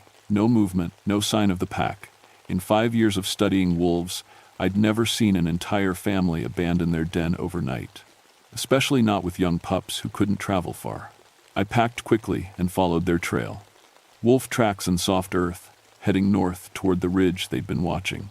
The trail was easy to follow at first. 7 adults and 4 pups leave a lot of sign. But after half a mile, something changed. The pup tracks disappeared. I stopped, confused. The adult tracks continued, but the small paw prints just ended. Like the pups had been picked up and carried. But by what? And why would the adults keep moving, instead of fighting to protect their young? The adult tracks started to spread out too. Instead of moving as a tight family group, they were scattered over 100 yards, running, not walking. I could tell by the length of their strides, the deep claw marks in the dirt. They were terrified. I followed the scattered trail for another mile. That's when I found the campsite. A small orange tent sat in a clearing beside a creek. Nothing unusual about that. Backcountry camping was allowed with permits. But as I got closer, I saw the tent was shredded, long tears in the fabric, like something with claws had ripped it open from the inside. "Hello," I called out. "Anyone need help?" No answer. I approached carefully, rifle in hand. The tent flaps hung in tatters. Inside, a sleeping bag was torn to pieces. White stuffing covered everything like snow. A backpack sat nearby, contents scattered. Canned food, water purification, tablets, a first aid kit, and a leather journal. I picked up the journal and flipped through it. The handwriting was neat at first, describing a solo hiking trip through Denali. The hiker's name was David Chen, 26 years old, from Seattle. He'd been planning a 2-week wilderness experience, but the later entries were different. The handwriting got shakier, more frantic. Asterisk, day 6. Something's following me. Can't see it, but I know it's there. Found my food cache, torn open this morning. Claw marks that don't match any animal I know. Asterisk. Asterisk. Day 8. So hungry, can't stop thinking about food. Had 3 full meals yesterday, but still feel empty. Dreams about eating meat, raw and bloody. Asterisk. Asterisk, day 9. Saw it today. Looks like a person, but wrong somehow. Tall, thin, moving too fast across the rocks. When it breathed, the air turned white. In 70-degree weather. Asterisk. The final entry was barely readable. Asterisk. Day 10. It's not following me anymore. It's inside me. I can feel the hunger growing, changing me. My breath is starting to fog. I understand now. I'm becoming what I was running from. If anyone finds this, stay away from the North Ridge. It's hunting. Asterisk. I looked up from the journal, heart pounding. David Chen had been reported overdue 3 days ago. I'd gotten the bulletin but hadn't worried. Experienced hikers sometimes ran late. A sound made me spin around. Something moving in the trees about 50 yards away. Tall, thin, walking with an odd, jerky gait. "David?" I called out. "David Chen?" "I'm with the Park Service." The figure stopped. Slowly, it turned toward me. Even from that distance, I could see its breath misting in the warm air. White clouds puffing from its mouth like it was standing in a freezer. "Help me," it called back. The voice was human, but wrong, like someone speaking through broken glass. "I'm so hungry." I grabbed my radio.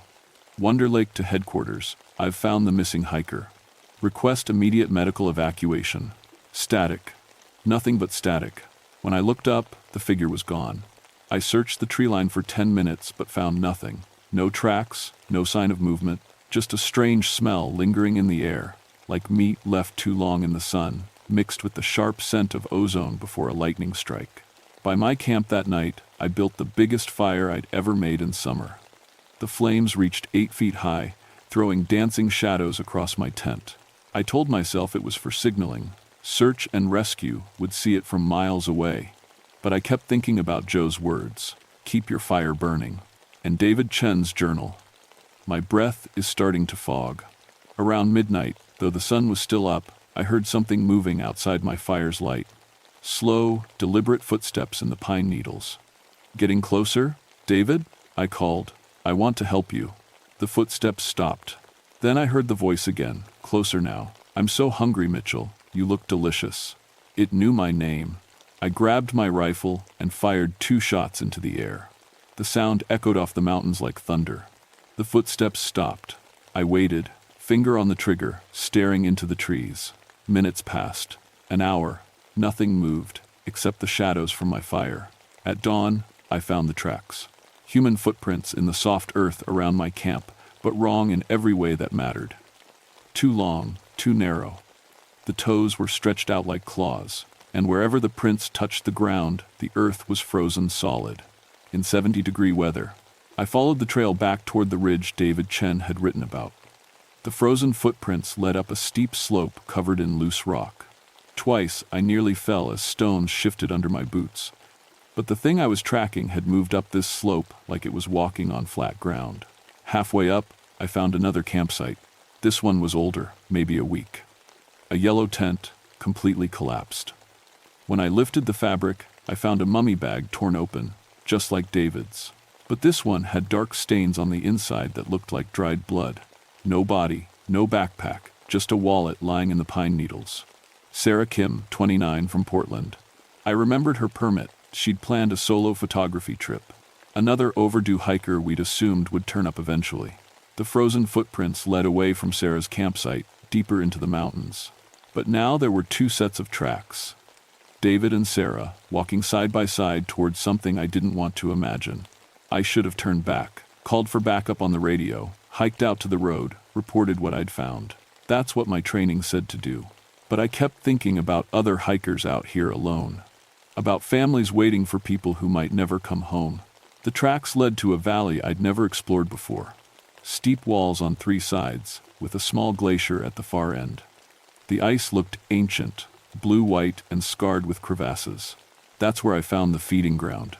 Scattered around the base of the glacier were pieces of camping gear. Torn fabric, broken tent poles, empty food cans with the tops peeled back like flower petals. Everything looked like it had been searched through by something hungry and desperate. But no bodies. Just dark stains on the rocks and a smell like a meat locker with the power cut off. I was photographing the scene when I heard voices. Two people talking somewhere up by the glacier.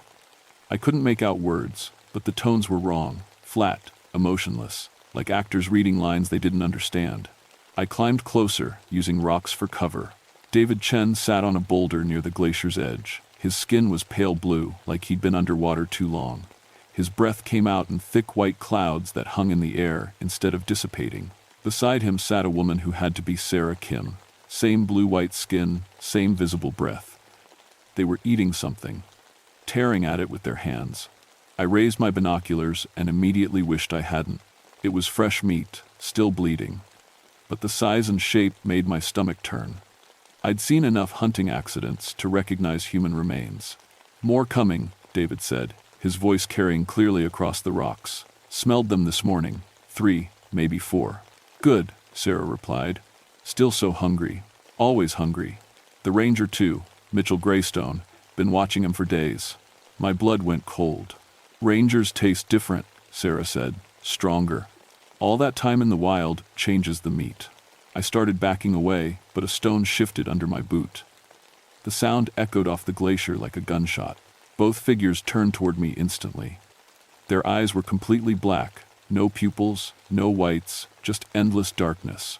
Hello, Mitchell, David called out. His mouth was stained red. We've been waiting for you. I ran. Behind me, I heard them moving, not running, but flowing across the rocks like liquid. Faster than any human could move, especially uphill. I reached my rifle where I'd left it and spun around. They were maybe 30 yards away, moving in perfect sync like dancers. Their skin was getting bluer, their breath thicker. I fired 3 shots center mass. The bullets hit. I could see the impact, but they barely slowed down. Dark liquid splashed from the wounds, but not blood. Something thicker, like motor oil mixed with ice. Can't kill us, Mitchell, Sarah said. She was smiling now, and her teeth were crystalline, like icicles. We're already dead, just very, very hungry. I turned and ran again, but the terrain was working against me. Loose scree, steep drops, nowhere to take cover. They followed at an easy pace, like predators who knew their prey was trapped. That's when I remembered Joe's words about fire. I had emergency flares in my pack. 3 road flares that burned at 2,000 degrees, hot enough to start signal fires in wet weather. I lit the first one as they closed in. The red flame burst to life with a sharp hiss. Both creatures stopped instantly, their black eyes fixed on the light. Fire, David said. His voice sounded different now, afraid. Burns, Sarah added. Burns us. I waved the flare in their direction. They backed away, hissing like cats. But I only had 3 flares, and they had all night. I backed toward the glacier, keeping the flare between me and the creatures. The red light reflected off the ice like blood on snow. You can't run forever, Mitchell, David said. His voice was patient now, almost gentle. We have time. All the time in the world. The midnight sun feeds us, Sarah added. Makes us stronger. Soon there will be others like us, all across Alaska. What are you? I asked, trying to keep my voice steady. David tilted his head. I was a hiker once. Loved the wilderness, loved being alone with nature. Then I met her. He nodded toward Sarah. She was hungry, so very hungry. I was like you, Sarah said, trying to help what I thought was a lost camper. Old man, half frozen, begging for food, but when I got close, she smiled, showing those crystalline teeth. The hunger is beautiful, Mitchell. It fills every empty space inside you, makes you complete. Wetruge, I whispered, finally understanding Joe's warnings. Your native friends have many names for us, David said, but we're older than their words. We come when the world turns upside down, when winter and summer lose their meaning. The flare in my hand was burning down, maybe 2 minutes left. I lit a second one from the dying first. The endless sun confuses everything, Sarah said. Animals can't sleep, plants can't rest, people go mad from the light that never ends.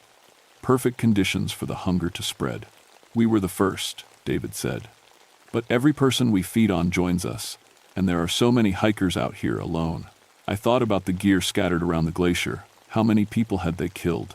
How many more were already transforming? You felt it, didn't you? Sarah said, studying my face. The hunger growing in your belly, the way food doesn't satisfy anymore. It's already starting, Mitchell. She was right. I'd been eating normally, but never felt full.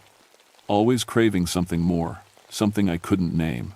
One bite, David said, that's all it takes. One taste of the right kind of meat and the cold enters your blood. You'll thank us afterward.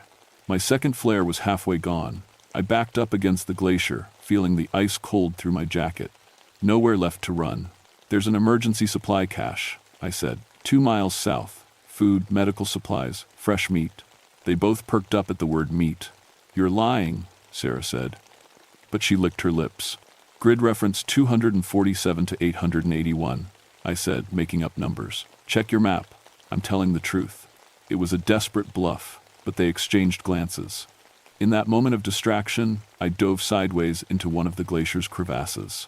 The ice walls were smooth as glass, 10 feet deep and narrow enough that I could brace myself between the sides. Above me, I heard them arguing. He's trapped, David said. Can't get out without our help. But the cache, Sarah said, if there's fresh meat, we have him. The meat isn't going anywhere. I'm still hungry, so hungry it hurts. Their voices faded as they moved away, probably to investigate my fake supply cache. I had maybe an hour before they realized I'd lied. I climbed out of the crevasse and ran. There really was an emergency cache, 2 miles east of my camp. I'd stocked it myself 3 years ago. Emergency food, medical supplies, and most importantly, 3 more road flares plus a full container of white gas for my camping stove. I reached the cache as my third flare died out. My hands were shaking as I dug through the supplies, looking for anything that would burn hot and bright. That's when I heard them coming back. No cache, Mitchell, David's voice echoed through the trees. That was very disappointing. I grabbed the white gas and all 3 remaining flares. If fire was their weakness, I'd give them more fire than they could handle. They emerged from the forest like nightmares made of ice and shadow. Their skin was darker blue now, almost purple. Frost covered their hair and clothes. When they breathed, the air around them turned to visible fog. Time to feed, Sarah said. I lit all 3 flares at once and threw them in a triangle around my position. Then I opened the white gas container and splashed fuel everywhere, on the ground, on the trees, on myself. You'll burn too, David said, but he stopped advancing. Maybe, I said, but fire kills you for sure. I pulled out my lighter. Joe Tobin was right, I said. The old ways know things science doesn't. Wait, Sarah said. We can make a deal. Join us willingly, and we'll make it quick. Fight us, and we'll keep you alive while we feed. Here's my counteroffer, I said, and flicked the lighter. The white gas ignited with a whoosh that singed my eyebrows. Flames raced across the forest floor in 3 directions, turning my position into an island of fire. Both creatures screamed, sounds like breaking glass mixed with the howl of winter wind. They tried to retreat, but the fire was spreading too fast. This won't kill us, David snarled. We'll heal, we'll find you again. Maybe, I said, but first you'll burn. The flames reached them simultaneously. They burst into light like human torches, their screams getting higher and more desperate. The ice around them melted and hissed. Their blue-white skin cracked and blackened. They ran toward the glacier, trying to reach the cooling ice. But the fire clung to them, fed by whatever supernatural force animated their bodies. David reached the ice first and dove into a crevasse. Sarah followed, both of them trailing flames like falling stars. The screaming stopped. I stamped out the fires around me before they could spread further. My hands were burned, my hair singed, but I was alive. I approached the glacier carefully. Deep in the crevasse, I could see two charred shapes that might once have been human. Ice was already forming around them, sealing them away. But as I watched, one of the shapes twitched. I dropped my last container of white gas into the crevasse and lit another match. This time, the screaming lasted much longer. The walk back to Wonder Lake took me 6 hours. Every shadow made me jump. Every sound in the forest could be another one of them, following my scent. But I made it to my camp as the sun reached its lowest point of the endless day. My radio was working again. Atmospheric interference cleared up as soon as those things were gone. Wonder Lake to headquarters, I said. This is Ranger Greystone. I need immediate assistance and a full search team. Mitchell? The voice of Chief Ranger Williams crackled through the speaker. Thank God. We've been trying to reach you for 12 hours. What's your status? I found our missing hikers, I said. All of them. They're dead, sir. And we have a serious problem up here. It took 3 days to evacuate all solo hikers from the backcountry. We told them there was a rabid bear in the area, close enough to the truth. Some of them complained, but they all left. The official report listed David Chen and Sarah Kim as victims of a bear attack. The other 4 missing hikers were presumed dead, bodies unrecovered due to dangerous terrain. Denali instituted a new buddy system. No more solo hiking during the midnight sun period. I never mentioned the Weichuj. Who would believe it? But Joe Tobin knew. When I returned to headquarters, he was waiting for me. You did good, he said simply. My grandfather would be proud. How many others are out there? I asked. Joe shrugged. Hard to say. The old stories mention packs of them sometimes. Whole villages that went hungry and turned to other sources of food. During the midnight sun? Anytime the natural order gets disrupted. Famines, wars, long winters when the game disappears. The hunger finds a way.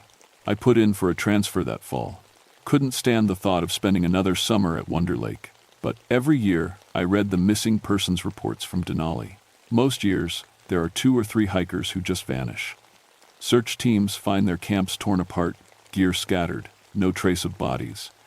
The official cause is always bear attacks or fall injuries. But sometimes, on clear nights, I wonder if they're still up there, waiting in those frozen valleys for the next solo hiker, the next person foolish enough to wander the wilderness alone during the season when the sun never sets. Joe retired last year. Before he left, he pulled me aside one final time. Keep your fire burning, Mitchell, he said. And remember, the Weichuj aren't the only old things these mountains hide. They're just the hungriest. I still wake up sometimes in the middle of the night, feeling cold despite my warm cabin. I check the locks on my doors and windows. I make sure there's firewood by the hearth and matches in every room. Because deep down, I know something followed me out of those mountains. Not the Weichuj themselves, I made sure they burned, but the hunger. That terrible, endless hunger that's never quite satisfied, no matter how much you eat. I feel it growing in my belly sometimes, especially during the long winter nights. And I wonder if one day, when I'm old and weak and desperate, I might finally understand why David and Sarah looked so relieved when the hunger finally consumed them completely. Until then, I keep my fire burning. And I stay away from the mountains during the midnight sun.